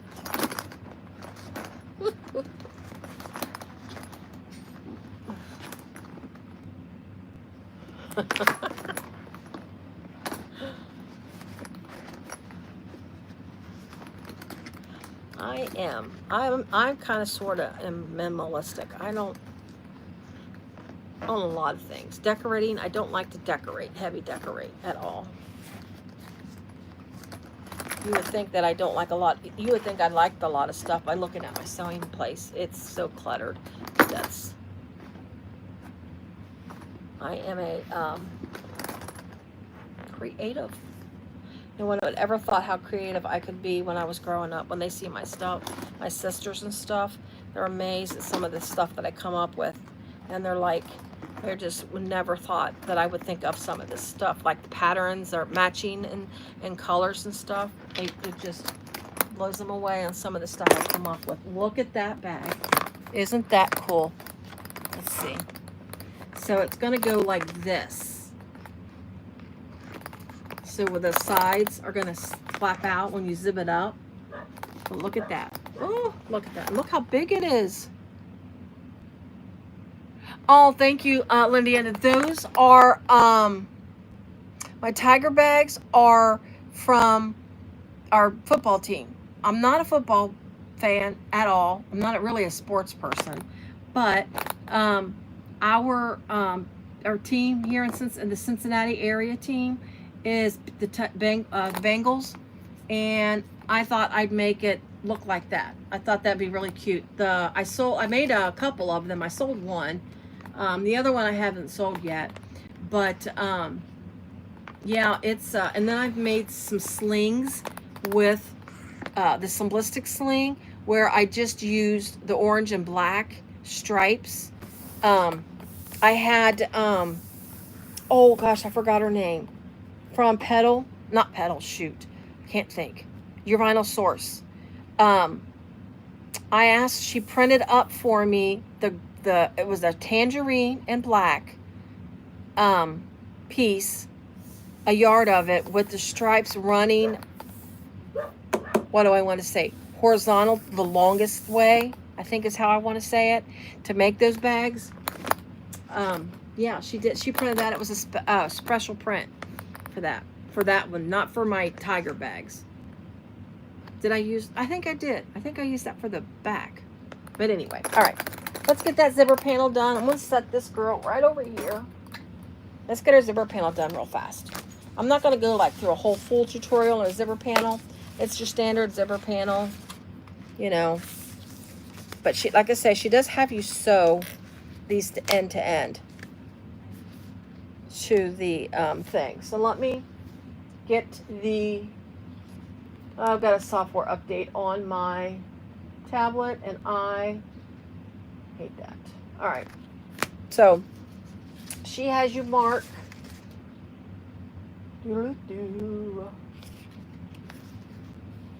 She gives you a mark to tell you where to mark, where you're going to sew it together. Oh, you know what's funny though is I know too much about football. I know more football than I really care to know. I really do. But my husband used to watch it a lot. He hasn't watched it. I mean, except for the last couple years, he stopped watching it for quite a while. But see, if you know Cincinnati football, they're like, we did go to the Super Bowl with what's his face? I can't even think of his name. I know there's people that in Cincinnati that would absolutely cringe me saying what's his face, Joe Burrow. But I mean,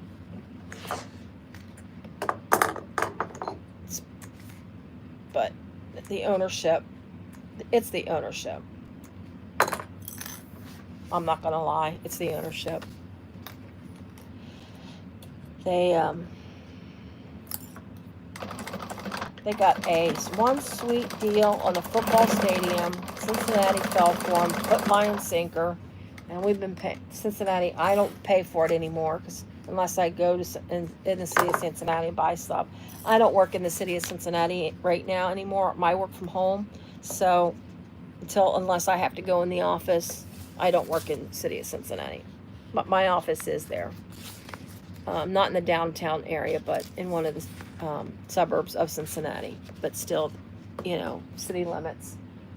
So how she has you do it is she has you sew your lining to the short end, one of the short ends of your exterior, like that. She gives you the measurements, and then what you do is you're going to fold it end, one of your other short end.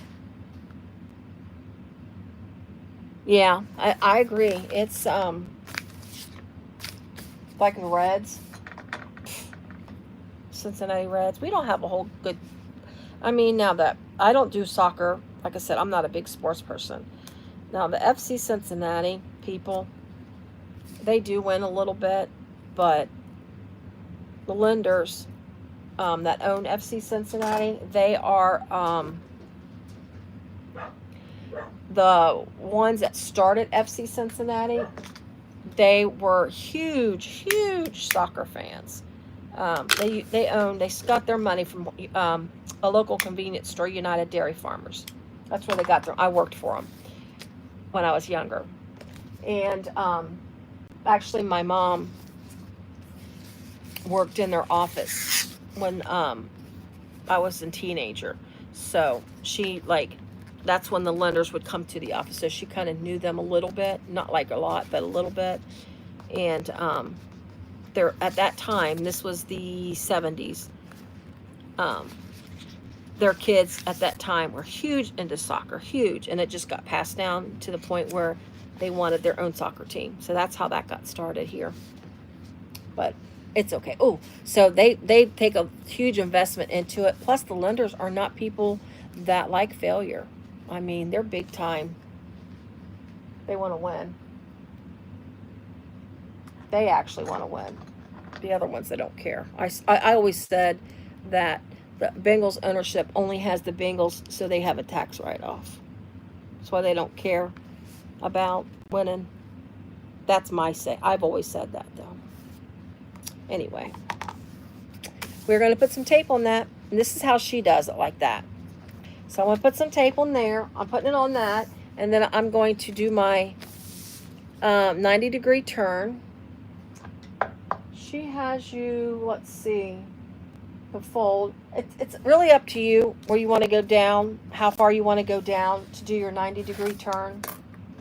I think everybody's different. I usually cut my zipper a little longer than what the pattern calls because I like a longer zipper. So at this point, it doesn't matter if I use her exact measurement as far as where to do my 90-degree turn point. Because I've already got a longer zipper. But if you use the exact, cut the zipper the exact length that she tells you, you obviously want to kind of use her guideline. That way your zipper's not too short.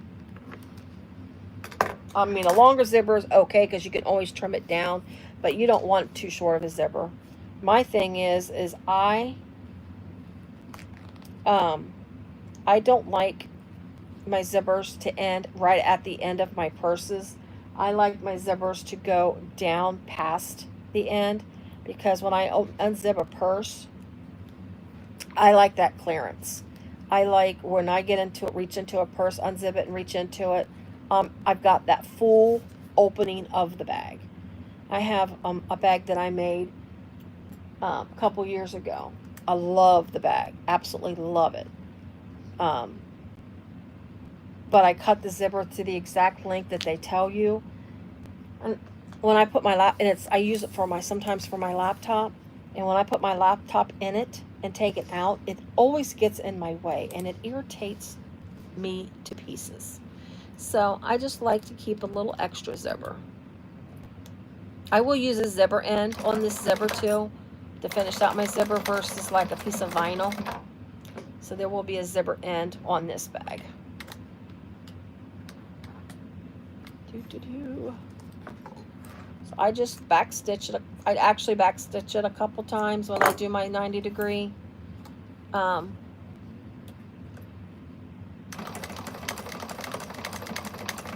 There we go.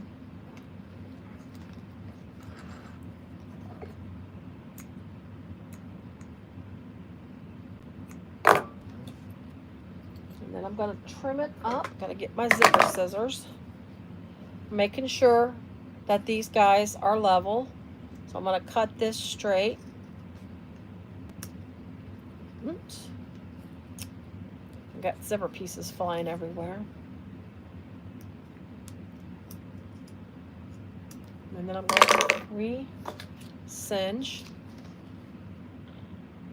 Yeah, I could say I am the same way. I like a good big opening on a bag. Get rid of some of these pieces here. I melted that just a tad too much. There we go. All right. Boom. There's my zipper. 90 degrees. Okay, so I'm going to get my tape off. We're going to put our zipper right sides, the zipper teeth right sides to the top of your exterior part. And you're just going to line up your zipper teeth into that little crook of your where it's sewn together, and just go down. Oops, I forgot to do my turn up edge. I forgot to turn up the end of my piece here. And I think all I gotta do, 1, 2, I'm just going to go like this. Probably could have used the 1/8 of an inch tape, but that's okay.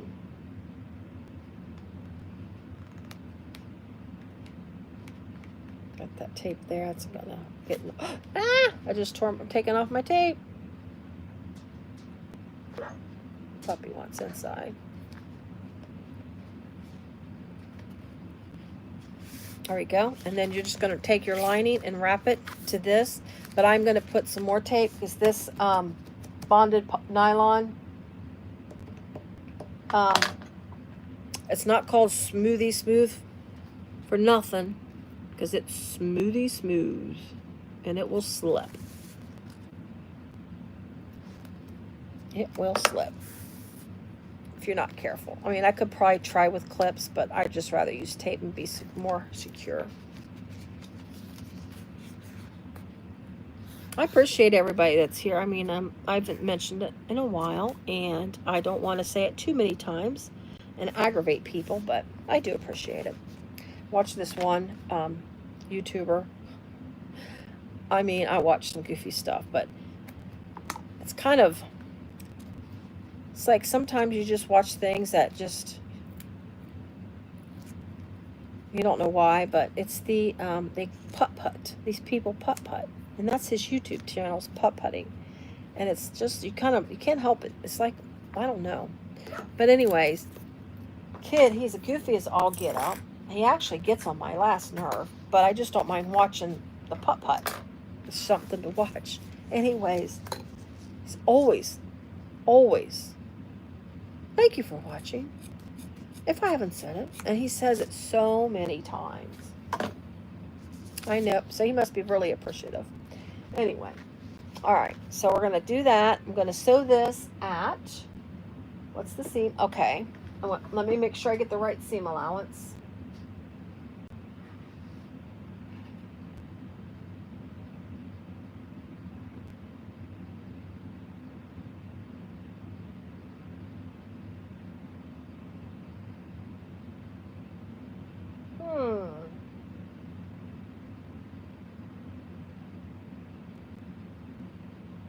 Okay, so there is one part that we're not going to sew. She gives you a thing where you're going to have a gap. I was reading the pattern, sorry. Yeah, I do too. I need more of that in my life, but I just can't right now. I need more faux real too. I need a lot more. I need more of a lot of things, even though I just bought a bunch of stuff.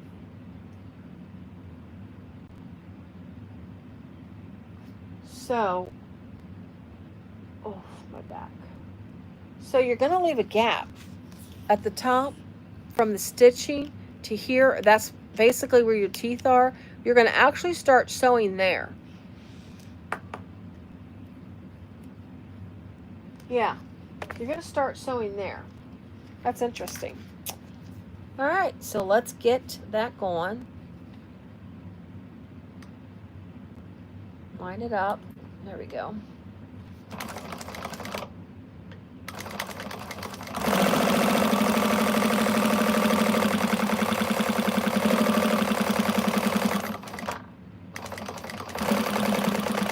Just make sure you don't go past the end of your zipper panel here so that stitching doesn't show up, because if you go past it, the stitching will show up on your zipper.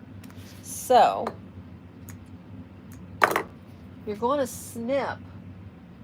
Trim the notch to avoid bulk. So we're going to trim this little notch. So do I cut it out completely?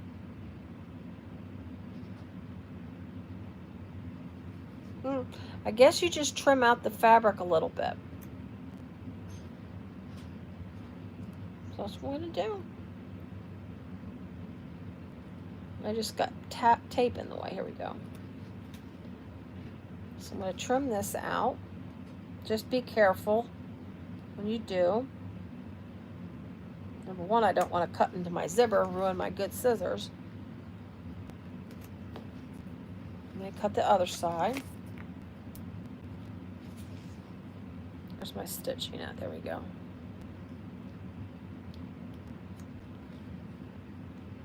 I'm just going in about 1/4 of an inch and then cutting out that piece. That way that leaves a little bit between the 1/4 of an inch and the seam, where the seam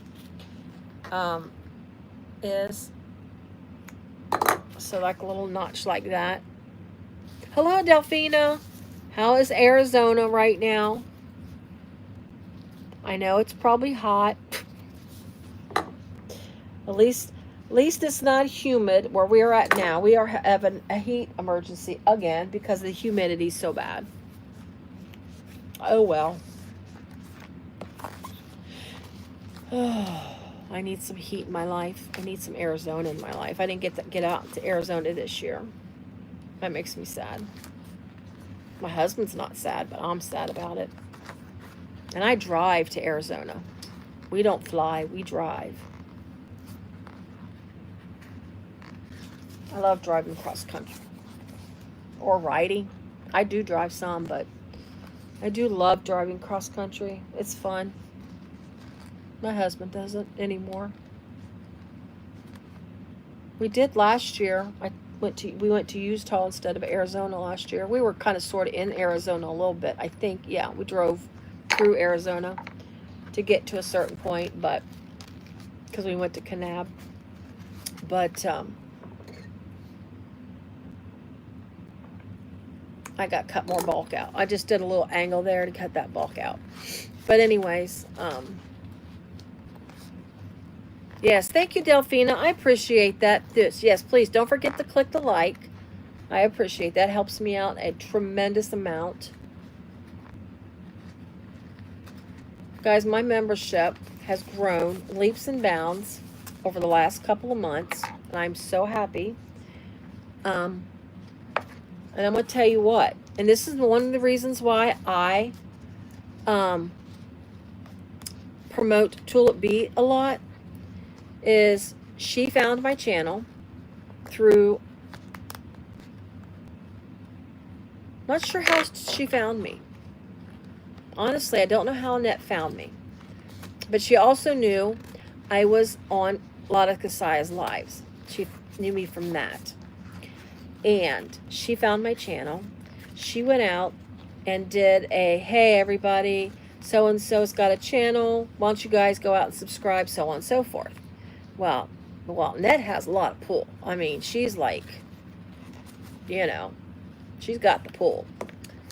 I got a bunch of subscribers through her, and that was so awesome, and I'm so appreciative of that, and that's why I try to plug her stuff as much, besides the fact that I love it. I'm struggling right now, you guys, in case you couldn't tell. But anyway,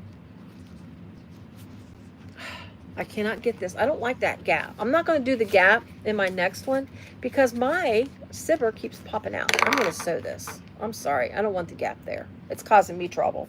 Anyways, that's one of the reasons why I make sure everybody knows I use her products, because with her doing that and getting me the subscribers that I got, and knowing that, I mean, they probably, some of them, I mean, you guys watch me, but knowing that not all of them are going to watch me, but just having the subscribers and the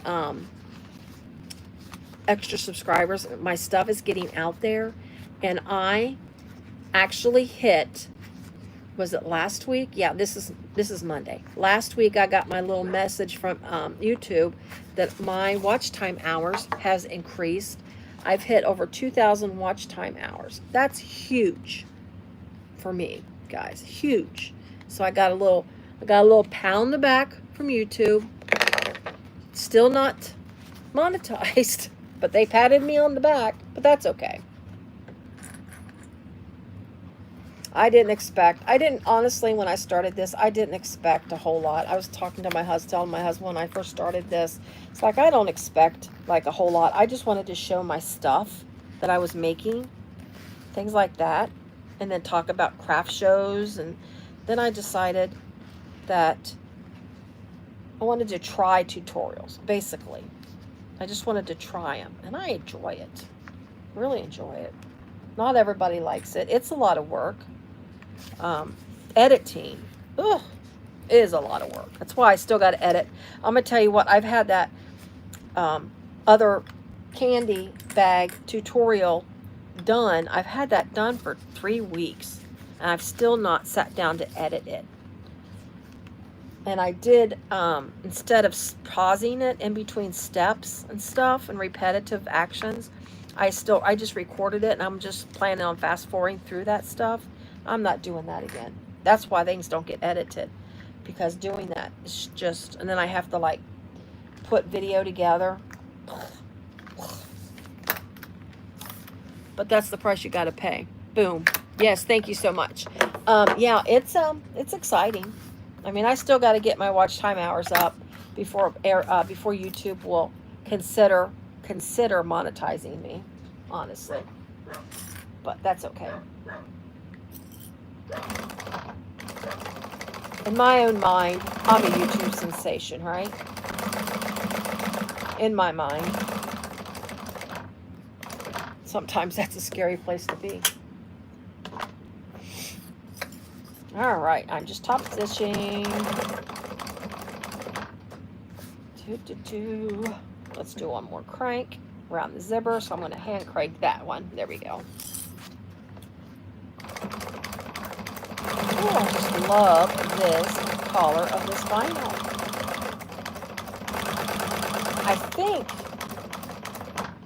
I don't know if it was Susan that was using it or not. I think that's when I seen it. The color of it. I want to say Susan was using it in a bag. And I seen it. Oops. Ooh, I thought I was going to skip a stitch. All right. So we're going to go the other side. I'll try to do this one a little faster. Do it a little faster. Let's fold this in. I like to fold these in when I get there. I'll probably have to adjust it a little bit. Yeah, I'm just going to do it a little bit, and then if I have to adjust it, I will. But I do need to get that a little bit. There we go. All right.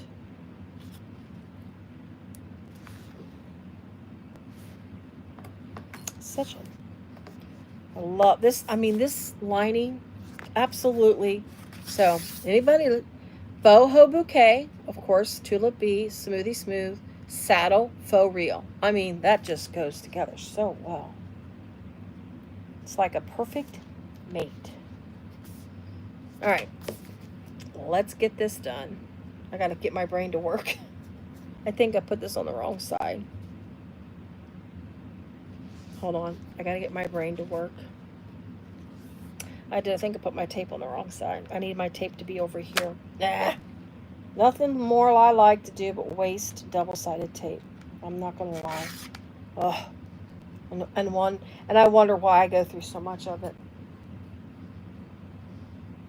I need to pay attention what I'm doing. That's the tag. That's the tag that I put in my lining. I've made so many mistakes. I used their how embarrassing tag in my lining inside my bag. That's okay. My husband will get a kick out of it. He's down here on the other side. And he hears me and he tells me, picks on me all the time.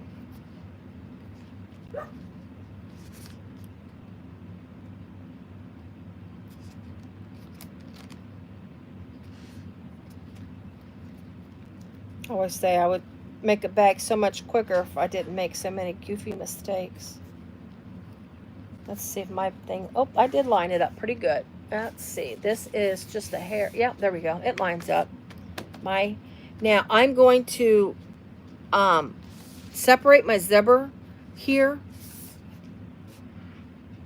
Yes, saddle and cherry coke. Lindiana, I ended up buying. I'm going to show you something. We're going to take a quick second. I got to get my bag.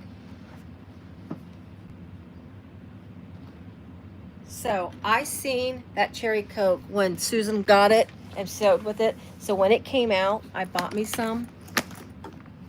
check this out. This is the cherry, I think it's cherry, Amish cherry cola or Amish cherry Coke. Look at this. This is the cherry Coke. This is Shambhala's bag. This is her Philomena, I think. I love this bag. But this is Lauren Mormino's Checkers. This is what this is. This is Tulip Bee's Faux Real Oceanic. This blue here. And then this is her Faux Real Cherry Cola. Look at that. I love the colors of this. It's I had ran out of 1.5-inch gold hardware, so I had to order some more. I got some in. I just haven't finished up this bag, the strap. The strap, I got this from Sally Tomato. But yeah, isn't that gorgeous? And this is such an adorable bag. I love this bag. And this is Kasaya's, the thread is Kasaya's, her apple cinnamon thread. It just looks so good. Anyway, all right, let's move on. But yeah, I wanted to show that. Yeah, this is Shambhala's. I'm going to do a little like a pattern review. I have my pattern reviews. I'm going to do a pattern review on it. Uh-oh, the puppy's coming. She's trying to get back here. She wants back here and she can't figure out how to get back here. I've got myself blocked with my little blinders. She didn't like that she couldn't get back here. But anyway, yes, it is so cute. It's Philomena, Shambhala's Philomena. It's such a cute bag. I want to size it up. I think the style of the bag, it would be a really cute laptop bag. I want to size it up, but my problem is, oh, my zipper is off a little bit. My problem is usually when I size it up, you can just go say I want 110% or blah blah. But the pieces would go past the paper on some of the pieces. Oh, I was going to say, I'm going to separate my zipper off a little bit because when I fold this over and sew, that would be in the way. I can totally I'm going to totally take it off because I can put it back on. I'm fine with it. But if you don't want to do that, if you're not comfortable, if you make your zipper longer, you can always do like a little stay stitch and then just snip it off because if you make a longer zipper. But I'm okay with doing this. But anyway, I want to make it bigger, but I'm not smart enough. I'm not, and I'm being serious when I say this. I am not smart enough to calculate it all to make sure it's upsized correctly. I figured out that it's roughly, if I go 110%, it's roughly 1/4 of an inch around each side. So it's like a total of a half. I mean, like I say, my husband's good with that stuff. I need to sit down and ask him to help me because he's really good. He's really, really good with, oh, Delphina, what did I miss? Oh, poster mode. Print it in poster mode so you can line it up. I did think about taking it over to Staples. I have a Staples that's not but a mile from my house and figuring something out. I'm so mean. The people that are at that Staples, I'm not sure. And plus they're really, really slow at this Staples. They're very slow at the Staples. That's all I'm going to say. We've ordered stuff from there and it's like, they just don't, I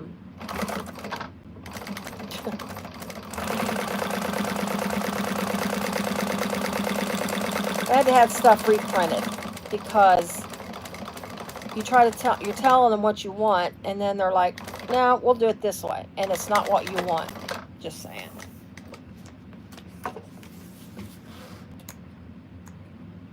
Because I've had some of my signage done there and it's questionable. Sometimes we've had that stuff returned. All right. We're getting there. We're getting there. I promise you. Just cutting some bulk out. I am going to still, even though I didn't do that gap like she suggests in her pattern, I am going to still cut out the piece if I can get past the tape.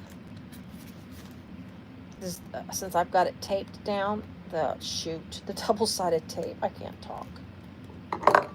Guys, we're going way longer than I thought we would go, and I apologize for that. Just get me some bulk out. Boom.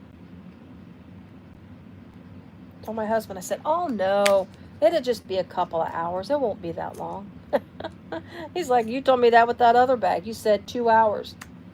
I said, well, that bag was start to finish, cut to finish. And I talked too much. I always talk too much. That is the story of my life, talking too much. Ask my teachers. Well, some of them aren't around anymore. This is my idea of a wild night out, sitting in my basement sewing at night. However, my husband gets irritated sometimes, but he's nice about it. That's what happens when you've been married for almost 41 years. Now, years ago, he may not have been as patient. Years ago, when he don't work anymore, but years ago, he was in construction, and he was a foreman. And that man, oh my God, the way he worked, he was one of those people. My son went to work with him when he turned 18, and he told him, he's like, because he never took breaks or lunches. He personally never did. And taking lunches for him, they had to it was hard for him to even to give the lunches, which you're supposed to, and he knew that. But he was one of these people that he would just work. And so he would come home and literally crash at night. I mean, he'd be asleep by 8 o'clock at night. 9 times out of 10, he'd fall asleep. This is when we used to sit and watch TV in the living room. I don't watch hardly TV anymore, but we'd sit and watch TV in the living room, and he'd be asleep by 8:30. Most of the time 8, but usually by 8:30 he'd fall asleep watching TV, and then I would take the remote and watch my shows after that. But anyway, what was I don't even know what I was getting. I don't even know where I was going with that.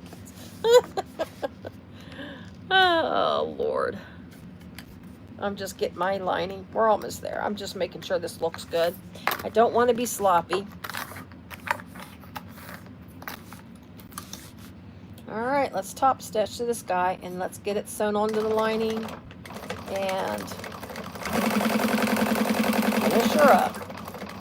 Oh, wild night out. Oh my gosh. Anyway, I need a little jump there. My last one, I almost skipped the stitch. I just need to get it courage there. Oh, now I went too far. Darn it.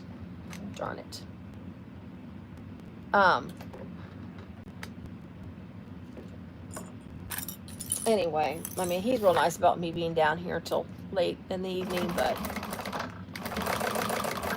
I do have to watch myself, because I do it just about every night. And I mean, we like to watch our shows. We have right now, while we're waiting for a lot of our shows to come back, we've been rewatching NCIS, the original, and he watches it up till when Ziva leaves. He watches it up till DeNozo leaves, because that's his favorite character. He won't watch it after that, because he didn't care for that blonde girl when she came on the show. He didn't care for her a whole lot, so when DeNozo left, he stopped watching the reruns, because we never watched it when it was originally on. Oh, I'm so sorry, Lindiana. That's tough. I mean, I've been married 41 years. We were 19 when we got married. And I just could not imagine. Honestly, I could not imagine. I hate to even think about it. And then he always talks about, what was he was saying something to his dad the other day. Oh, because my husband just had his birthday. So we both just turned 60 this summer. I'm like 2 months. His birthday's 2 months, not even 2 months after mine, like a month and a half after mine. Anyways, and his dad called him, and his dad was 18 when he was born. His dad's like said something about being 78 or something, and my husband's like, Jim's like, yeah, I don't think I'm gonna live that long. I'm thinking to myself, are you serious right now? I mean, I need to fix this. I'm trying to mark my centers, but I need to put my zipper back on to mark my centers. And it's off. I didn't put my zipper on the right side. I didn't pay attention. But anyways, yeah, I'm like, no, we don't talk. We don't need to talk like that. I get that from my mom.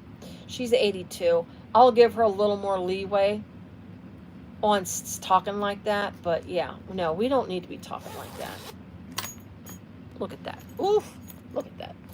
Look at that zipper. I love, you gotta have a big zipper with a big bag. I'm not gonna lie. All right, I'm gonna mark my centers. We're gonna get this stitched to the lining, and then guys, we are gonna finish this bag up. I want it done tonight. I want to see how beautiful it is. I need to think of the next bag I need to do for my next live. I want to sew, what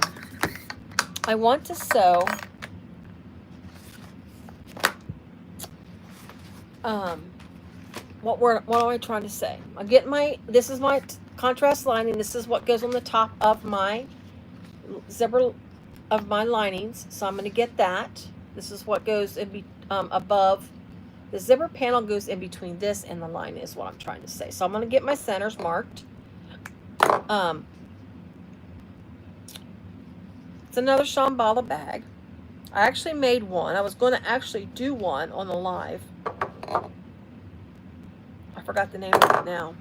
And it's another big bag. I really like it, but I wanted to do it at 90%. I've actually got the pattern pieces printed, cut out, ready to go at 90% because it's a good size bag. Antonella, that's it.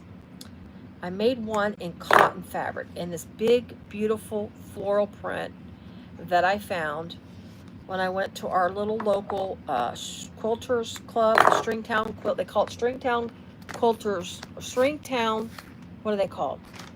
Peacemakers. Stringtown Peacemakers is what they are. Anyways, they have a little quilt show every year down at the, there's a big church down the road, and they have one. I go to it. It's just, I mean, it's literally 15 minutes away, if that.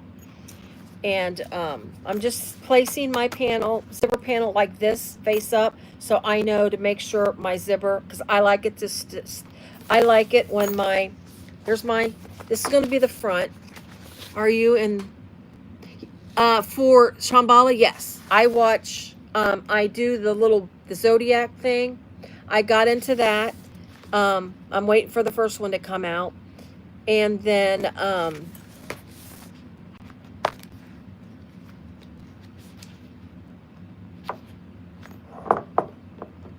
I did her secret sew. I did the poverty. I did that on a tutorial. I can't wait till she comes out with another secret sew because I want to do that one as it comes out. Now I know last year or this year earlier, Dawn Bush did a live sew when, on the day it came out or the day she released each secret piece.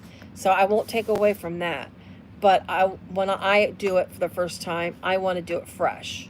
I like that bag. Okay. I'm going to leave this together like that for now. So I'm going to mark this. Let's get this sewn on. You're just going to put your zipper panel face up.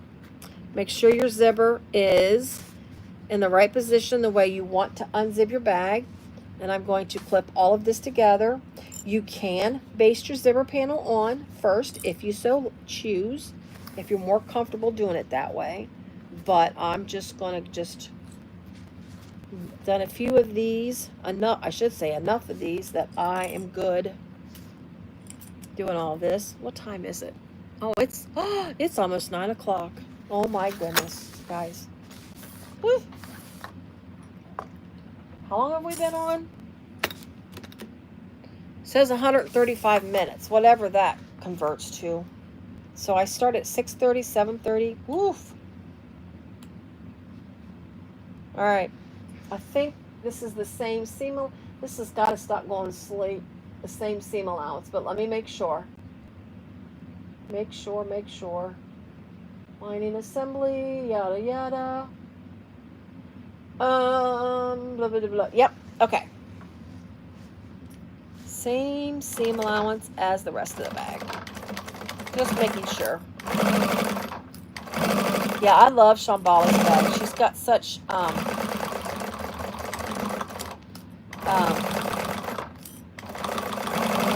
shape. She makes her bags. I sound silly, like when people make cars shape. She has very shapy bags, and I like that. Those are really neat bags. But yeah, the Antonella, I want to do it at 90. I don't know if that's going to be my next live sew or not, but I do want to do something that's something simple. I was going to do that. Oh, this is the one I just made, of course. I just did. It's our little tiny one that was in the last 2 hours and 15 minutes. Thank you. Thank you. It's not as long as I thought.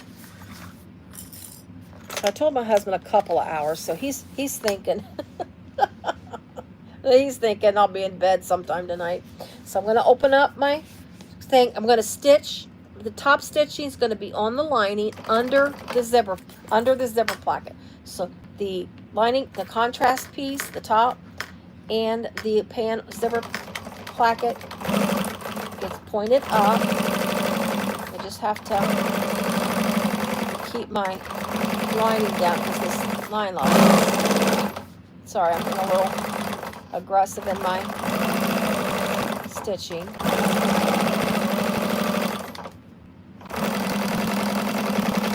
There we go.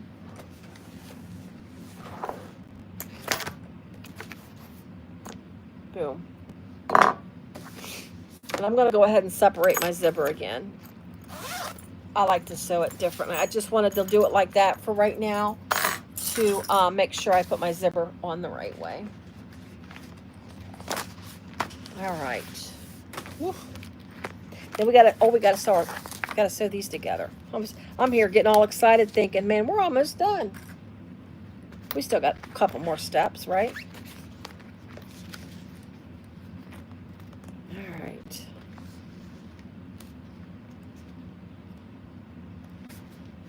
I want to say, I'm afraid to say it, because you never, when you say stuff, it jinxes yourself. We've been fortunate tonight not to have any, what do you call them?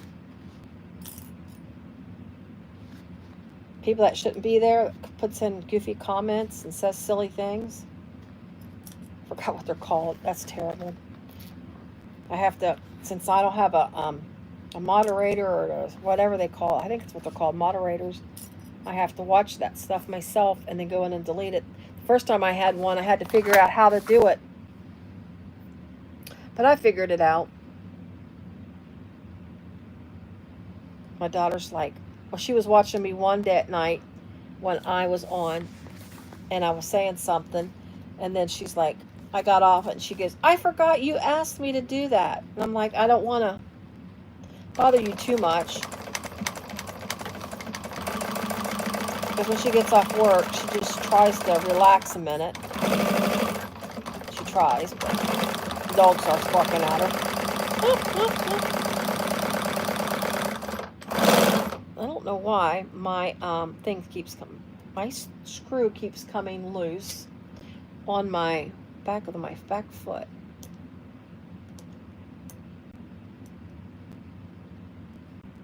Oops. Righty tighty, lefty loosey. So let me tighten that back up. I thought it was sounding a little loose there.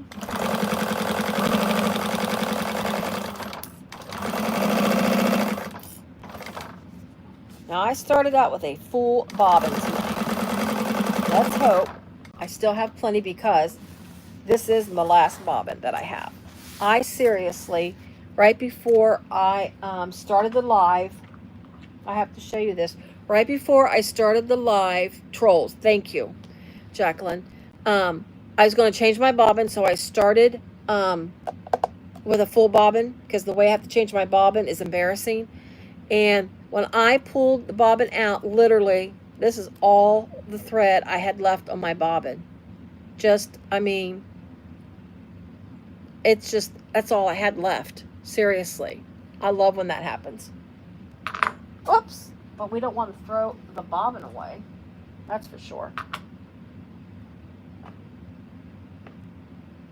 All right. Let's get this top stitched. The odd people, we won't name them. I'll probably one will show up now, probably. One the other night comes on and says, your hair looks nice. And I'm like, nah, I know that ain't real. Because Saturday night, this was 7:30 Saturday night. Saturday was a day. I'm not going to lie. It was a day. And my hair was as flat as can be.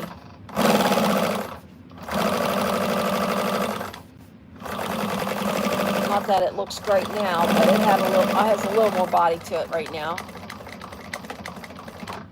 Because I came down here right after work, but yeah, that I didn't delete. I left that one on. If it was something a lot worse, I definitely would have deleted it, but that was something I'm just like, I'll just leave it there. It wasn't bad. All right, let's get our pieces stitched together. Let's grab our base piece. Make sure I need to mark my centers. Let's get this all sewn together. And we are almost done. Yay. Yay. I like to say, I watch this guy, RV or TV. I love the travels. Like I say, I love my Arizona. I love the traveling. I love driving cross country. And we started watching RV or TV several years ago, because when we were planning another trip out west, we were looking at different drives and stuff, because that's what we do. We go out west and we just drive in different places. Love it. Anyways, so we discovered RV or TV. Me and my husband did. He doesn't watch them much anymore because he said it gets on his nerves. I don't care about it. It don't bother me. He's goofy as all get up, but still, he's funny. Oops, I'm doing this wrong, guys. Silly me. We're going to sew these together first. Make sure these line up. That's what I always line that up first and put a clip on each side just so it holds. Oops, I need to make sure. Yeah, that's fine. That works. My piece is just a tad bit longer. Hold on. I need to clean that little edge up there. That piece went over just a tad bit. Let's do this. I'm just going to trust myself here to make it straight. That works. But anyway, so I like to watch RV or TV. He's so funny. He actually, in the winter, he lives out in Quartzsite. I assume or he's there a lot. I don't know where he actually lives, honestly. That's where his P.O. box and everything is, and he does a lot of videos in Quartzsite, like around winter time and stuff. But anyway, right now he's driving. He went through Colorado. He does a lot of small towns. His big thing is small town USA. He always says that. And I'm always, history, saving history. He's always saying goofy stuff. Anyways, I watch him as much as I watch Kasai and Susan. But he's so funny. I can't help it. And some of his phrases, he's like, heck yeah. So his summer tour is named the Heck Yeah Tour. And then he's like, when he says something, sometimes he'll go, yeah. And I do that, and it drives my daughter crazy. I'll be like, yeah, like that. All right. Let's sew our side seams. Remember, don't sew your bottom shut. It's not like you're boxing. Don't sew your bottom shut. You've got to add it just like you did your exterior. I felt the need to say that out loud to make sure I don't sew the bottom shut. Let's see if we increase our seam allowance. Sew together using blah de blah. She doesn't say to increase her seam allowance. I am going to go a little bigger or increase it a little bit, not by much, because she doesn't say to do it. She may have already, I just want to make sure it's a nice snug fit. So I will increase mine because not by much though, because she said, I just want to make sure I'm not, my bottom isn't baggy. I like that nice tight fit lining.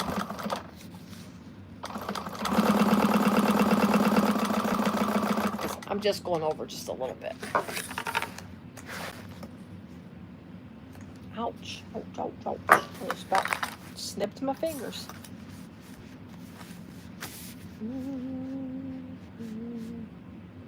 Let's see, there we go.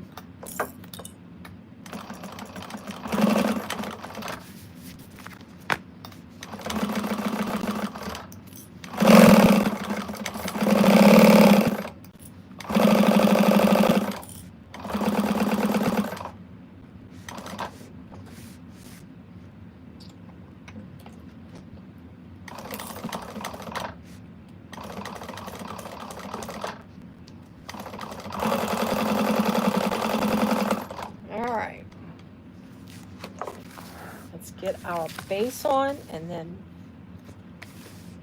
I'm going to go ahead and put let me get this clipped back out of the way, and then I'm going to go ahead and put my tape on, because again this is drop-in, so I'm going to go ahead and put my tape on the top. There is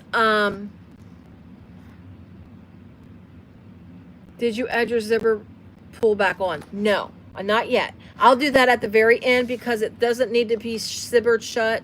So I will add it at the very end. I'm okay with that. That way it doesn't get in the way, and I can keep my zipper tails out of the way. Yeah, I am bad about forgetting my zipper pulls. I'm not gonna lie. This has got a little bit of a curve to it, so just be careful when you put your tape on. But I am bad about it. I actually, when I was making some Philippa bags, I was making like 5 of them for a show, and the back zipper pocket on the Philippa bags, I forgot the zipper pulls, and I'm like, it was so nice. I mean, I did really good top stitching and everything. And I just couldn't help myself. I'm just like, I could not believe I did that. And actually, I took a picture of it and I stuck it on Kasaya's Facebook page. This has been, back in the spring? Before spring, back in the winter a little bit. Yeah, it was, and I had it all sewn together and realized I did it. Not like where it's just barely. I mean, I was able to do it without taking the bag completely apart too. But anyway, all right, so I've got my tape on. When I'm ready to fold it over and drop it, I will put some snips in here. I got a piece of hair hanging in the front of my face, driving me crazy. Anyway, I will snip this and then open these up and then put another little piece there, because having that'll hold that open, and I can put another little piece there to hold it open. But I wanted to do that right now. All right. Let's get this on. Let's toot. 9 o'clock. Woof. Well, it's 9 o'clock here.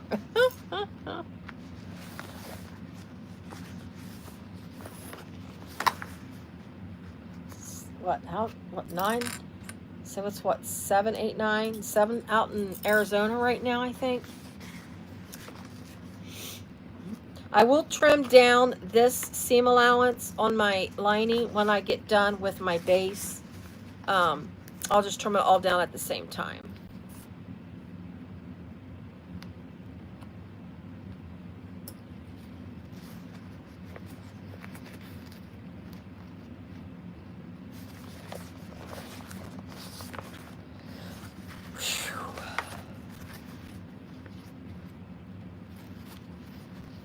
So, this bag does take a couple minutes to make. Of course, if you didn't sit and talk half the time and make mistakes, it would probably take you half the time, right? All right, are we all clipped? Yeah. I don't think I'm going to need to snip into my gusset because this is a nice soft lining. I don't know. Let's see. I'm not as hickey in my lining.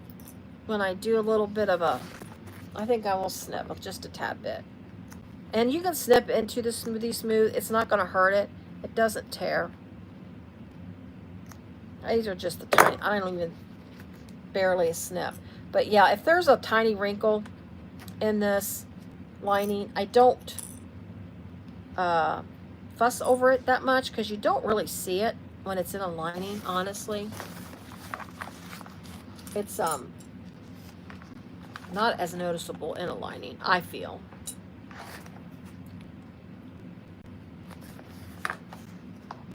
I'm trying. I think it takes longer to sit there and clip stuff up, I tell you. Hardware and clipping.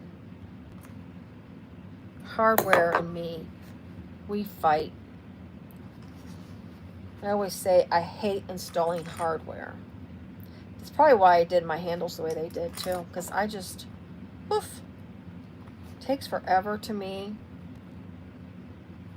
I fight with the screwdriver. I got a new screwdriver set. I wanted the little battery operated one like Barbie has, but I couldn't find one. Plus, I found one, but it was a little expensive, and I'm like, no, I can't do that. But I did buy a set.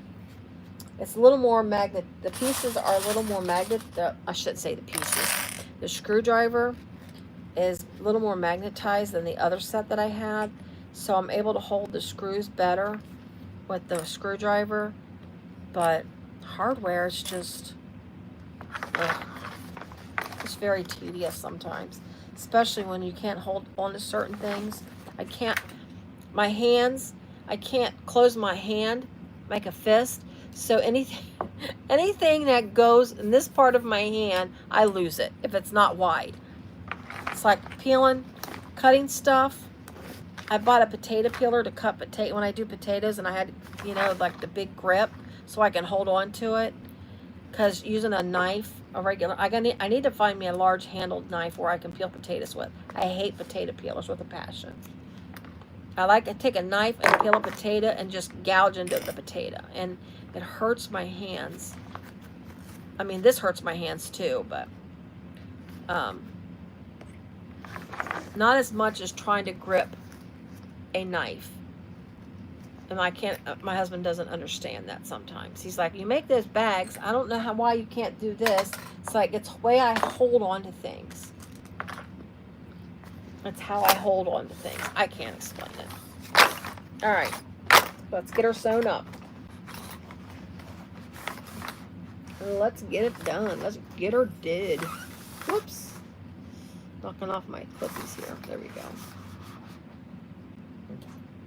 Again, she tells you the regular seam allowance that's in the purse, but I am going just a smidgen over it just to make sure I have that nice snug fit. So, of course, that's completely up to you. All right, let's get a little closer.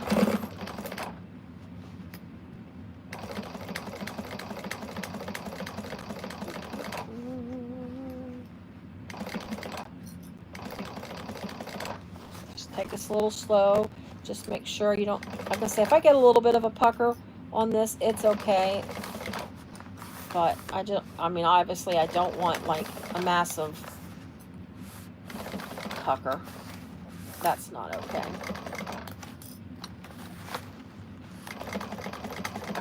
So different. Nice sewing a bag that doesn't have a gusset. I mean, this is so much better, different than a gusset. I like sew gussetless bags every now and again. Oops, my base is flipping out. Oops. I probably should have stapled this a little bit, but oh well. Okay. Turn this straight away here.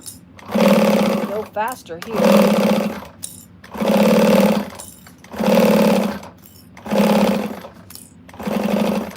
Alright. Trying to go fast.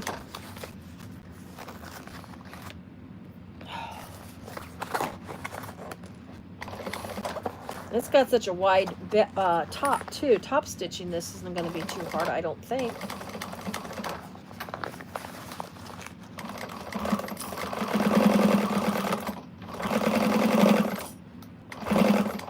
All right, we are in the last curve. Whoops.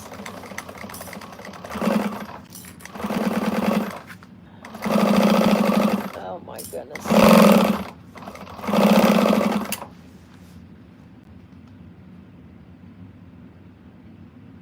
Oh yeah, I don't know how. Yeah, I wouldn't be able to hold a knitting needle. If your hands are going numb, then you probably there is.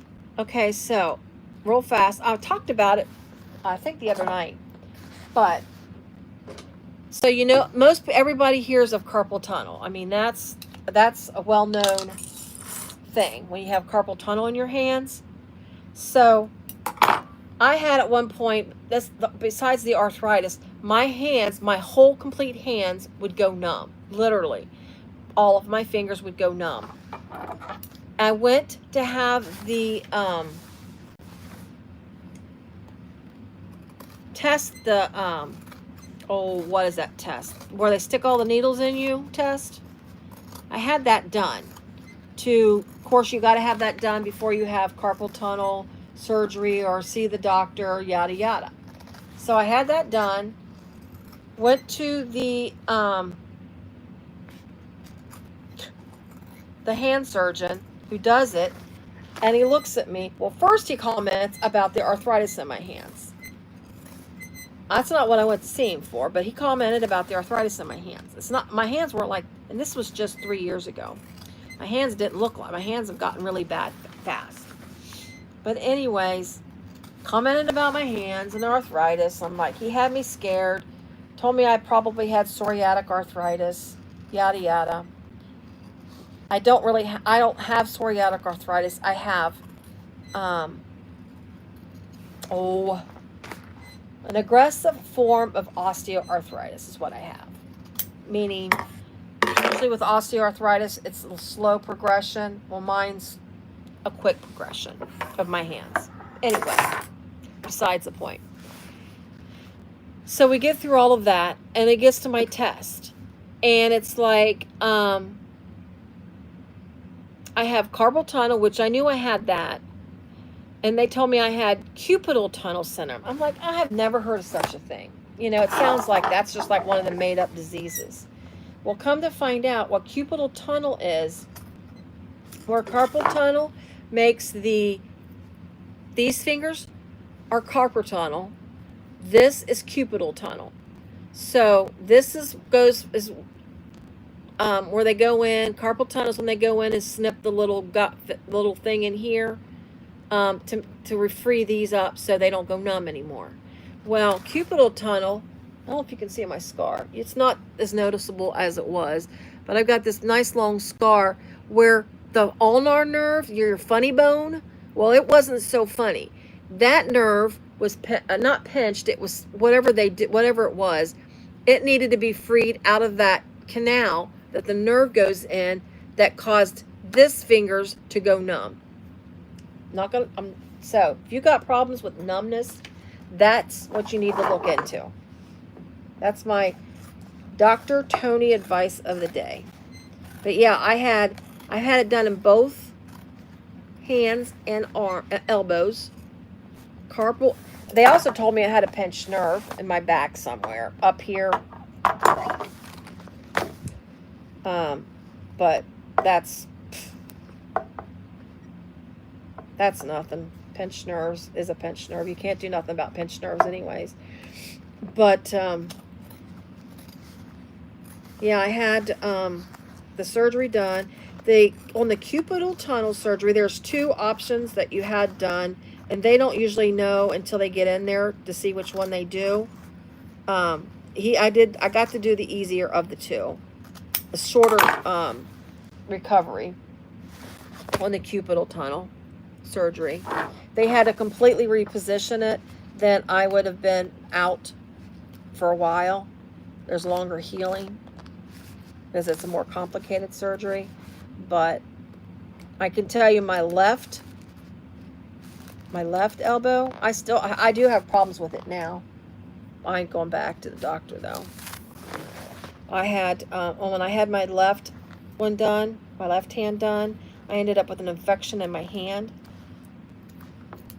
where the carpal tunnel surgery was done. The elbow was fine, but my hand, I somehow got an infection in my hand, and they had to go back in 2 weeks later and cut it back open to make sure I didn't have my infection. See how bad the infection was, because it was antibiotics was not clearing it up. It was bad. Oh my God, the pain was, it was incredible. I was absolutely amazed at how bad the pain was, just for a simple infection in my incision. But anyway, he had to go back in, cut it back open, and clean out the infection because I have diabetes. And I spent a week, Memorial Day weekend, in the hospital with IV antibiotics. Very good doctor. He was very concerned, and he was very good to make sure I healed. I ended up with I had to go to a disease specialist, or infectious specialist, whatever they call them, because I was still having problems even after I got out of the hospital. I was having problems. The infection still was fighting me. There's that piece of hair. It's on my glasses. But anyways, to make sure that it still was clear and it was healing, because it took forever to heal.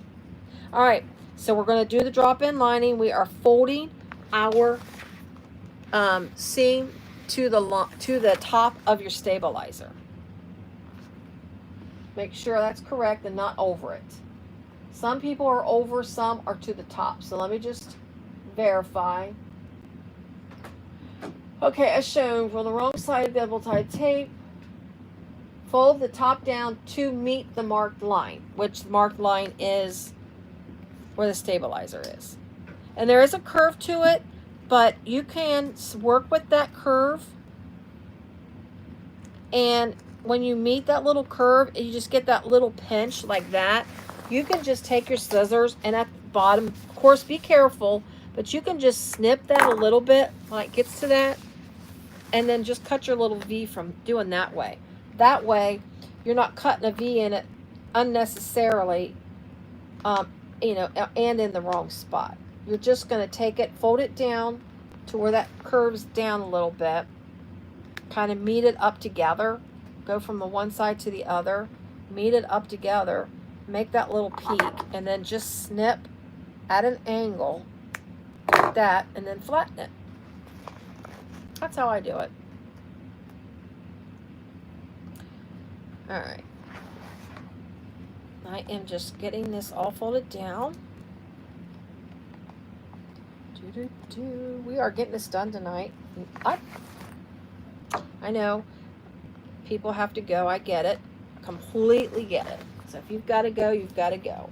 I couldn't stay.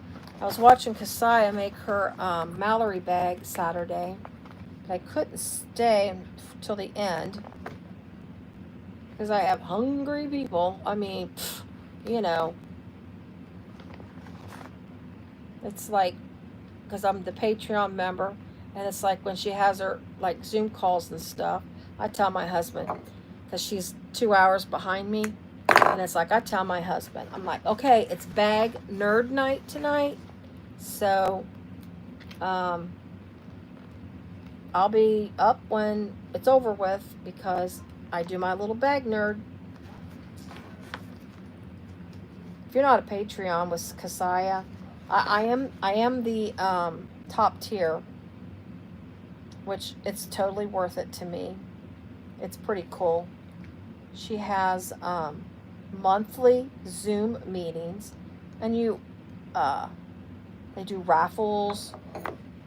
If you go onto Patreon and look for Saya swag, it shows the levels that she has, but it's pretty cool.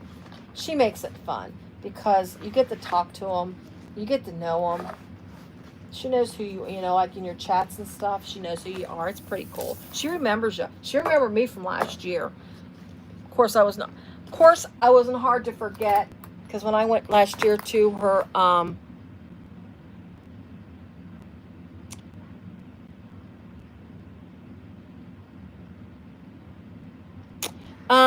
yeah, if it's I'm telling you, if you can somehow, some way, I mean, I don't know how you are about needles, Lindiana, but if you can get to your doctor or talk to them, see if because therapy is one of the things that they look at, insurance companies looks at. Why is this coming off in pieces? In regards to pot surgeries and stuff, but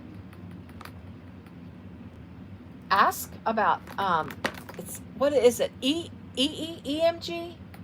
EMG, I think is what it's called. It's where they stick all the needles in up and down your arm. Which that didn't bother me. That didn't bother me, but that infection did. I'm gonna tell you what. It was. I'm not gonna lie. I'd rather had more kids than I had. Of course, when the pain was one thing. When the pain was when it was being really, really bad, the pain was one thing. But I'm gonna tell you what. When the pain came, there was absolutely nothing that could make it go away until the surgery. Because I seen him on Monday. I called him on a Sunday. I seen him on Monday. He put me on an antibiotic that Sunday when I called him and talked to him. Because I called and got his answering service, and he called me back. He's a fantastic doctor. And called me in an antibiotic on Sunday. So I started that. I went to see him on Monday and looked at it, and he wanted me back on, I think, Wednesday. I mean, I seen him a lot. Wanted me back. I went back to see him on Wednesday, and I was on the antibiotic for 3 or 4 days at that point, and it was a strong one. It wasn't a light one. But anyways, didn't like that I was not healing at all. I mean, literally, it was getting worse, not better, being on an antibiotic. And that's when he decided on the surgery. And I had surgery on Friday. But in that meantime, he had me on that, it's like I guess it was Vicodin. I don't know I assume it was Vicodin. I don't even know what it was. It was that weak stuff. I can't say weak stuff because all of it's bad. But had me on that, and it did absolutely nothing for the pain. Nothing. And I just absolutely, and I'm not a wimp. I'm not gonna lie. I mean, I'm not just tooting my own horn, but I do have a very high tolerance for pain. But that was just ridiculous pain. It was just, it just wouldn't go away. It just wouldn't go away. Nothing could make it go away.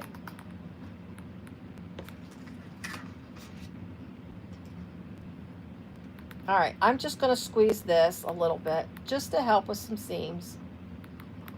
You should protect your vinyl, so don't do as I do. You really should protect your vinyl when you do something, especially with ridges like this. But if your things have ridges, but I'm just doing a light squeeze, just enough, just to help it lay better. All right, guys. We are, whoops. I don't know what I'm doing. I'm looking for my bag, my thing. All right, so my panel, I want it to unzip. Somehow I got my zipper pocket on the front. That's okay. That's okay. All right. Matching up centers, blah de blah. Now I have found, I'm going to tell you something, what I've been doing. It is a waste of tape. Not really a waste. It's not a waste for me. It's a lot of extra double-sided tape. I'm not going to lie. But because I have this flatbed and I've got to put it up close, I have been having problems with these guys getting in my way. It makes it hard. So I started using double-sided tape on between my lining and my bag. I just take it and put it down just below, kind of like half and half where my fold over ends, like this. This is in drop-in. This is obviously only drop-in linings, but I've been doing this lately on the past couple of bags. Again, it's a lot of tape, not gonna lie, but I'm gonna tell you what, it really helps me. And as long as I keep it out of my seam allowance, like I say, I stay below my seam allowance. Oh,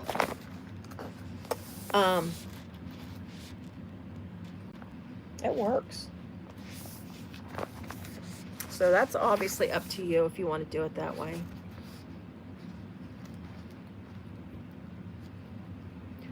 But I mean, it seems like all the bags anymore lately I've been doing are drop-ins. Some of them I've converted to drop-ins because I don't want to deal with trying to turn a bag, birth a bag. I just don't want to deal with it sometimes. I just, sometimes my medicine, I take diclofenac sodium for my arthritis. Sometimes it doesn't work. Like right now, my index fingers are really killing me right now. They hurt the most, my index fingers, when I sew. But there's like this finger here, there is absolutely no cartilage whatsoever in between the first part of my finger and between that and my right knuckle. There's absolutely no cartilage there whatsoever. So my tip of my index finger just goes, I can move it in all kinds of different directions. But I don't, because it hurts when I do, obviously.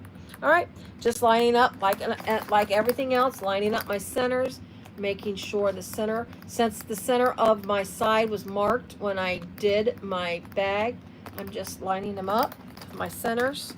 And it's so great that we don't have seams hitting each other where you've got that added bulk because of the way the bag's constructed. But yeah, I'm just matching up my seams, making sure it matches.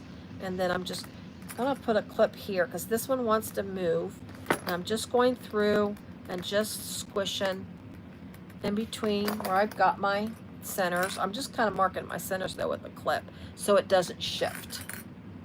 Because like I said, I love it doing it this way. Love doing it with the tape. I don't even know what made me start doing it this way. But I did. And I like it. Look at that. Woof, woof, woof. Look at that.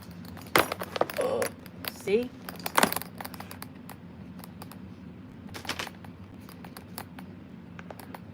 Trying to decide if I'm going to pull my threads through or not. Since I have a contrasting thread, do I want to backstitch or do I want to pull my threads through? I'm going to pull my threads through. You have to do what makes it easier for you. I know. I know. It's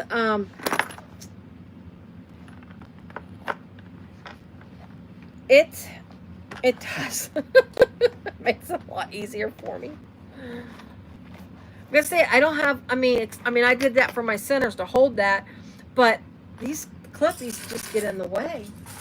I did buy, a while back, I bought some real awesome clips, but they just way get in the way, so I can't even use those.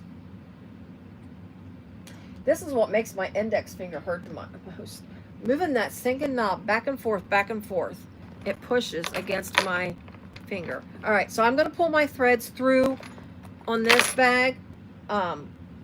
So I got to get my threads nice and long for this, because I don't want to back stitch since I'm using a contrasting thread. And I do sew with my bag down. Now this bag's big enough, I might be able to do it this way.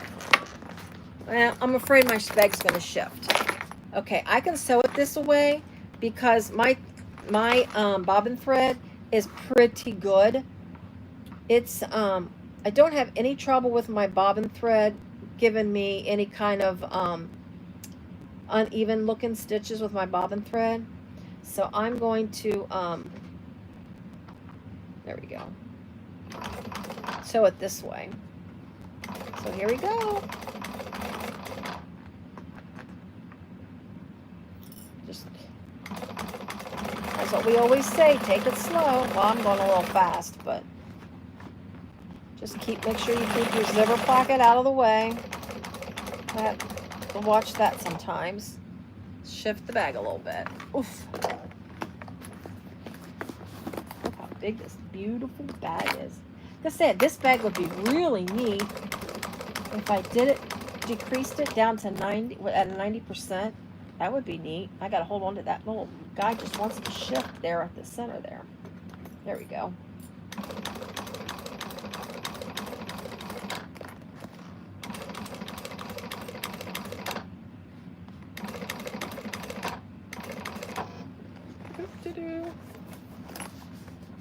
Oh, it's puckering. Hold on. Not really puckering, but it's going to pucker if I don't watch it.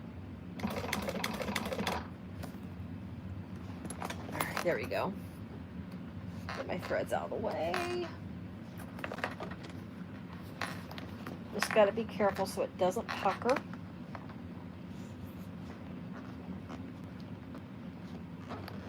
There we go.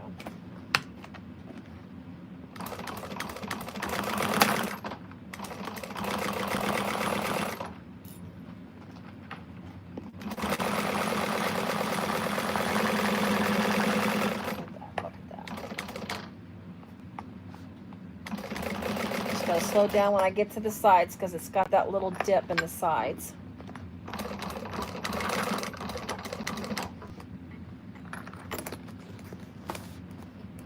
Oh, it's coming apart there. I need to get some couple clips to hold it still so it doesn't pucker. Because I tell you what, sometimes when it wants to mess it up, it always wants to mess up in the front of the bag. Always. So I just got to watch it when I get around to the front. There we go.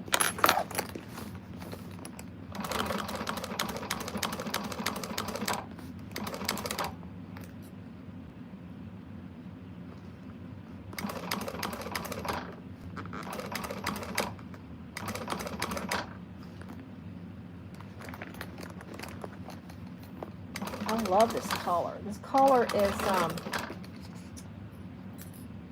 such a good, hold on, my lining is trying to stick up over my exterior of my bag. There we go.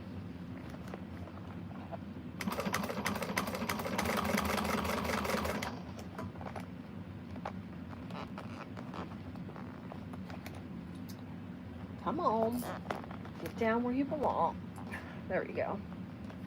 It's one to raise up over the top of my bag, and it just so happens it's in the front of the bag where it wants to peek up. So I'm just getting there. I'm almost to the last stitch. So just like anything you're going to pull your threads through when you do it, especially when you do it for a lining, when you attach your lining to your bag. Oh, my thread's getting in the way. There we go. You still want to end up in the same hole as you started, but you're not pulling your thread through yet, meaning you don't pull your thread up through before you get to the end. Just make sure you land. She does give instructions in her pattern how to do this. I'll show you here in just a second what I'm talking about. I need to pull my thread really long.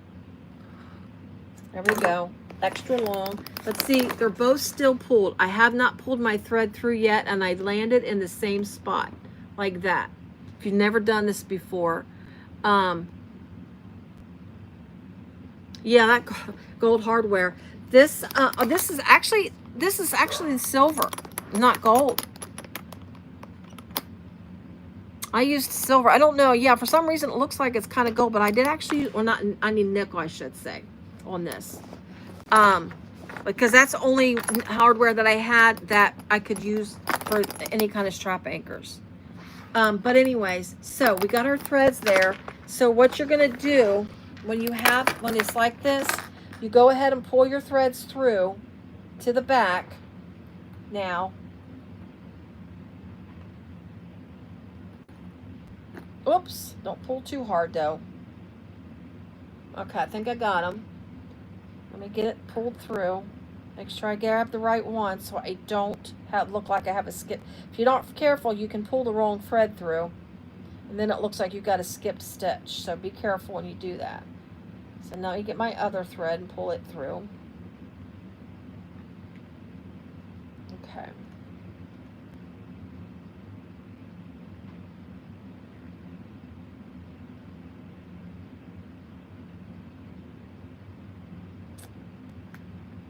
Well, I can't get it to pop to. There we go. So I got all my 4 of my threads together. So I pull it through from the top. So everything's in the back right now, right here. So what you're going to do then, when you get it like this, I'm going to put a little bit of spit on it. Yes, I am putting spit. I'm going to pull my threads up. I'm going to even them off. That's why I have a little extra long, longer than typically pulling your threads long. But you're going to have them all 4 like this. Sorry, I don't mean to gross you out by doing this. Get you a needle. And I use, this is a little wider and thicker needle. But I do that so I can get my threads through the eye of the needle. I need light. Sometimes you can only, do a couple threads pull through, but you want to get all 4 of your threads through the needle. Let's see how many I missed. I only missed 1. That's pretty good. Nope, I did miss 2. Hold on. So you're going to pull your threads through like that. Let's get the other 2. So you want all 4.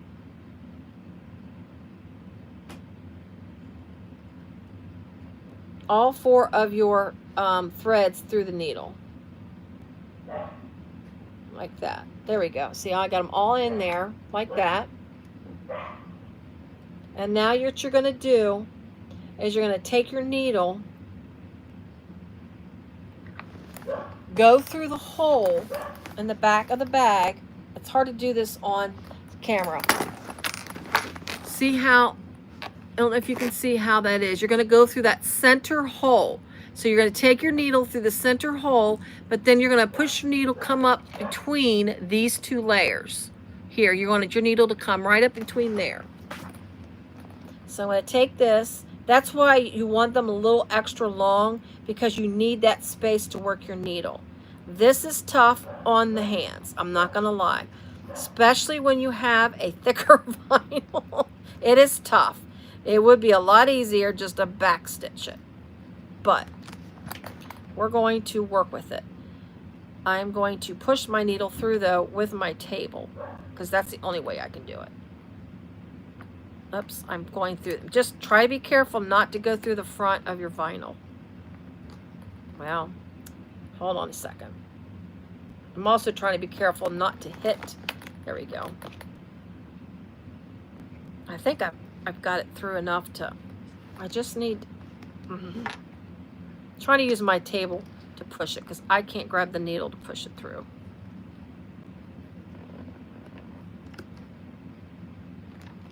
I've tried to use pliers, but I don't do this all the time because it is a struggle for me.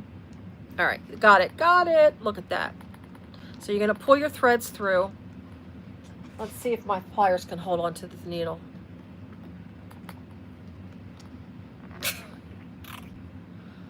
Oh my gosh. let's try to get this. Got it. All right. So pull all your threads through like that. And then you tie your knots. Yes, okay. Then you tie your knots. And basically what you're trying to do is you get your knots down there. Don't go too crazy with your knots. If you make too many knots, they will show. So you want to just tie it nice. A couple of knots is sufficient. And then I'm going to, these are still pretty good. Sometimes I'll have to retrim the ends to reline them up if they get too crazy once I start tying the knots. But this should be fine. So then you're going to rethread your needle. It's tedious, but it does make for a nice professional looking finish. So if you want to take the time to do that,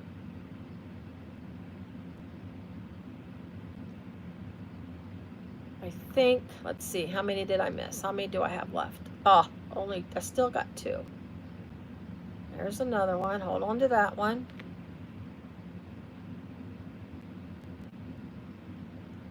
I just thought I'd show this to you real quick too while we're at it. And then you're going to take it and go down. Now sometimes I just snip it off right there, but you're supposed to take it back down and pull it through.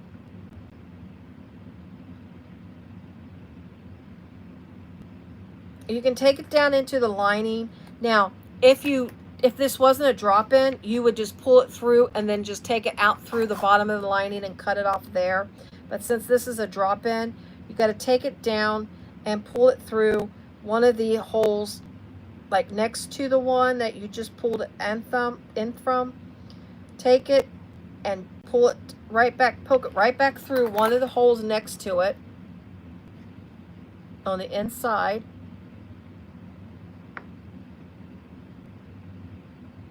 I'll show you here in 2 seconds what I'm doing. I just got to get it started without putting a hole in my finger.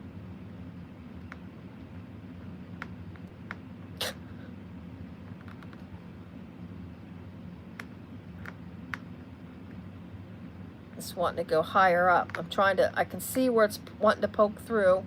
I'm just trying not to. There we go. So that's what we're doing. I've taken it, I've tied the knot, and now I'm taking it and I'm putting it, this is the hole next to where I pulled the threads, when I did the threads through. A cheater needle that is it would help. Probably. It probably would help. I don't know if it probably would be easier because it wouldn't be as thick, because this is a little difficult because it's a thicker needle. But yeah, you pull it right through there, and then you're basically going to pull your threads back out through here. And then you're going to pull the threads tight like that. And then let me get my needle back. And then just pull your threads tight enough so it disappears like that, where you don't see it. So it's going to disappear, and then you just snip your threads. Now I'm going to snip my threads, and then I'm just going to run my lighter just really, really lightly over that end. So I don't want to melt my vinyl, obviously, but there you go. So there's the inside. There's the outside right there, and there's the top. So that's how you do it if you want to do it that way. Oh, the lining fits very nicely. Look at that. Ooh, look at that. Beautiful. And I love that pocket. I love it. Thank you, Sarah. I appreciate that. Okay, so that's all done. We are going to, let's do our, this thing falls asleep, drives me crazy. All right, handles. Handles did that, yada yada, blah-de-doo, da-de-doo, da-de-doo. So, rivets. 1/2 and 2 inches. All right, so let me do my markings for my rivet holes real fast. Doop-a-doop-doop. 1, 2. Okay, there's that one. So let's get this done real fast. And then half. Just make sure they're centered. So she gives you markings. Again, remember I did the cute little stamp out. So just make sure they're centered. So I'm going to mark these real quick. Again, I will link, I'll put what these are. For some reason, when I try to link from my phone on my lives, the links, it doesn't show up as a link, I don't think. I do type it in. You can always copy and paste what I put it in there. But I will put what these little guys are that I bought from Amazon. Again, they were between $15 and $20. I know that. And this is exactly how they came. And like I say, I got that idea of stamping out the ends like that. Thank you so much, Lindiana. The idea of the stamping, I got that from Chris on Simply Classic. She did that on one of her bags, and I thought that's such a neat way of making your straps look good and not using additional hardware. Because strap ends are not cheap, especially if you get those the rectangle ones, the good ones with the screws, and not the clampy ones from Cam Snaps. They use the clampy ones. Those are a little cheaper. But punch, I'm looking for my hole punch. I got everything just thrown on this table here, so I can just grab it. I'll put everything away tomorrow. But I should have pre-holed the punches for this before we did this. That way we wouldn't have you to wait on me to do this.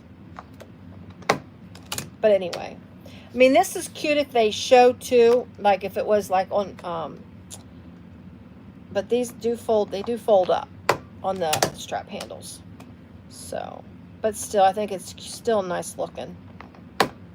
And you could edge paint if you want, but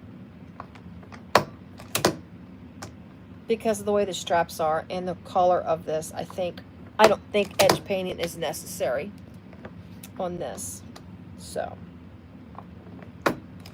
I got all right, rivets are here too. Okay. All right, holes punched. I have this garbage box that I sit here, and I'm gonna tell you what. Most of it lands in the floor. I got to do some serious sweeping when the holes didn't punch through very well.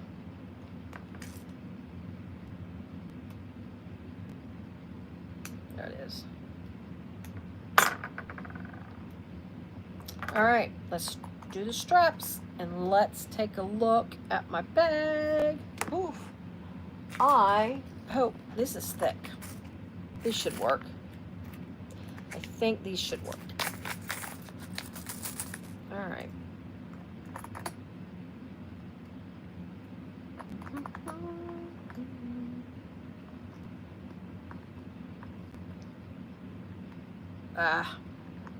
This hole, that's not.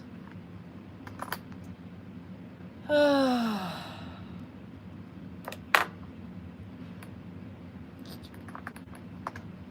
rivet is having difficulties.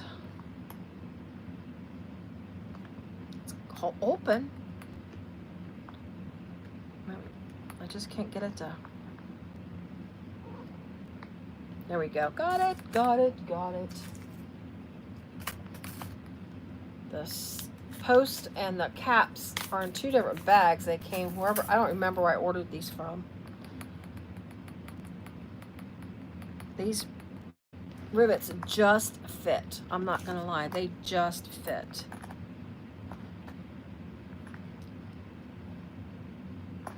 Oh.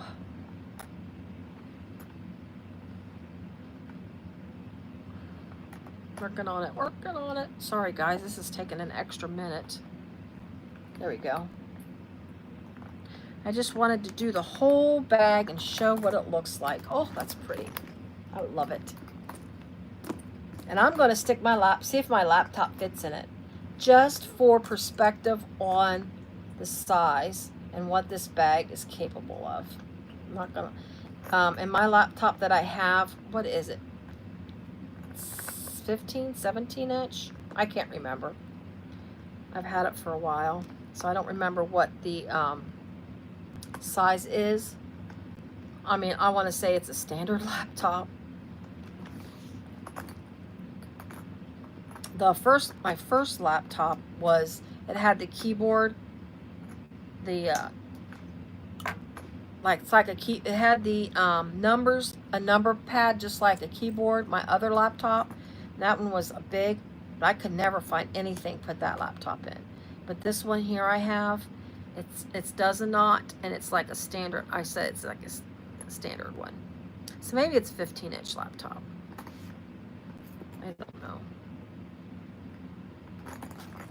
Oof, look at that. That is so pretty. Oh, all right.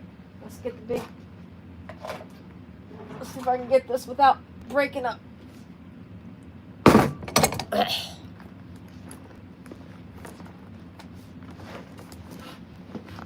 All right.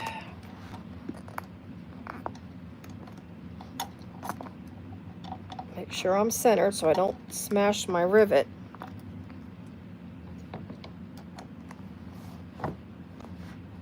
Okay.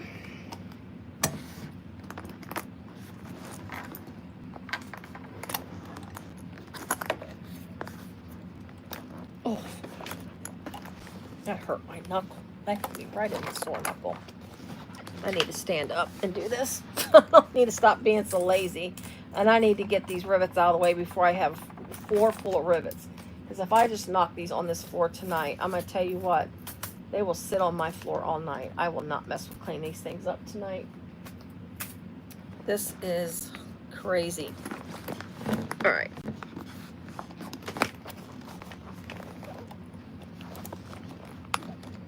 I just won't hammer these like I did before I got this rivet press, because if I hammer, they will be crooked, they'll be smashed, they will look bad. That's why I bought the rivet press. So I'm going to hold this bag in place with my knee. We're going to arm wrestle. And I am going to do this, guys. I know you're probably thinking to yourself, what an idiot. Why are you doing it this way? Because I'm an idiot. There, we got it.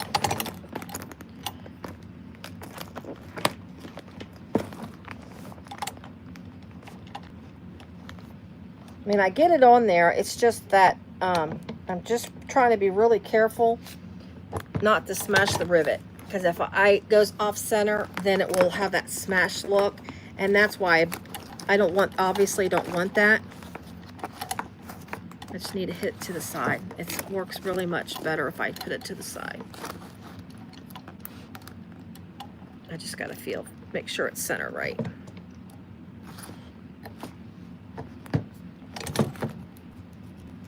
Now my zipper just got caught. There we go. That's nice. I crimped my zipper a little bit, but that's okay.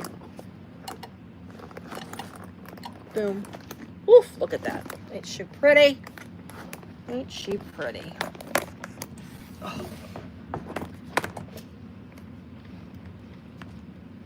All right. Look at that. See, the back's got that zipper pocket, and there's the front. Look at that. That's so pretty. All right, let's get our zipper pull on real quick. Zip it up. Like I said, I am going to do the little silver end cap on this, but I think I messed up my zipper teeth, but that's okay. We'll get it figured out. Let's get this back on. I do need to stop. My hands are killing me.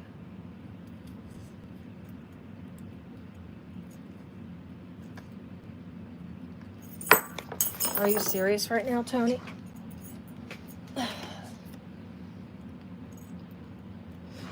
I think it'll, I mean, I just want to zip it up to show you how well it lays shut with the zipper, with it zips shut.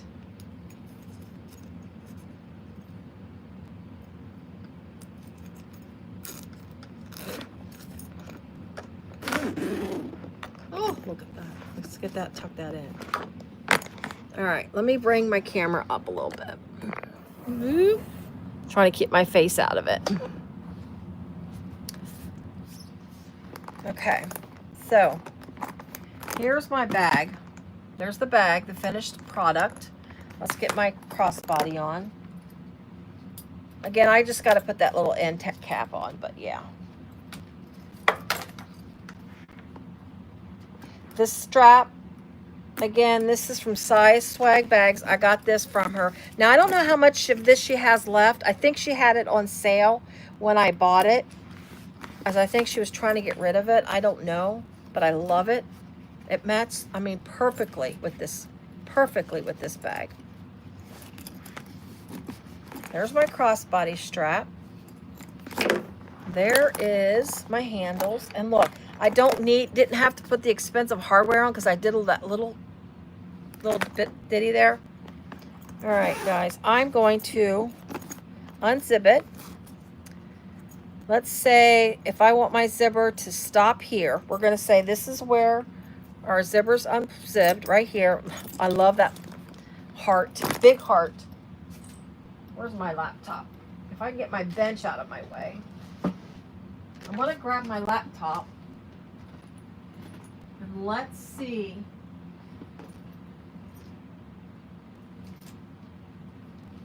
So here's my laptop. And again, I think it is, ouch. So my laptop is a hair over 14 inches wide. Okay? And I gotta show my stickers. Boom. You can tell who I'm fans of, right? So here's my laptop. Look at that. Oh my gosh, you guys. And let's see. And it zips shut. This is an awesome bag. A work bag. Look at that. You can put your laptop in it. Now my work laptop is smaller than this one. It's a smaller laptop. And you can still go to work in style. Yes, exactly. Like butter. Ooh, look at that. Oh my gosh, you guys. That is just absolute. And you can, well, I don't have it fully extended, but there you go. And Isabella Petal Sewing Patterns. And if you want, you can maybe, I mean, I got Decaville Helvete at the bottom, but look at that. It's not even puckering. It's staying straight. Man. You got your zipper pocket in the back. And you still got a ton of room. Look at that. Even with my laptop in there, look how much room. Laptop kind of blends in a little bit. But look at that. You still got plenty of room in this bag. Okay.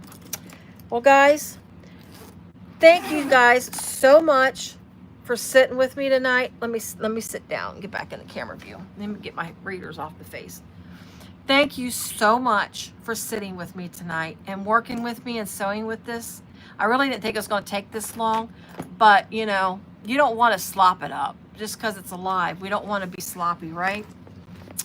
Let me get my laptop out of here before this laptop, I'm going to tell you what, it is like messed up. I can't use that USB port as I've dropped it. Apparently I've dropped it so many times.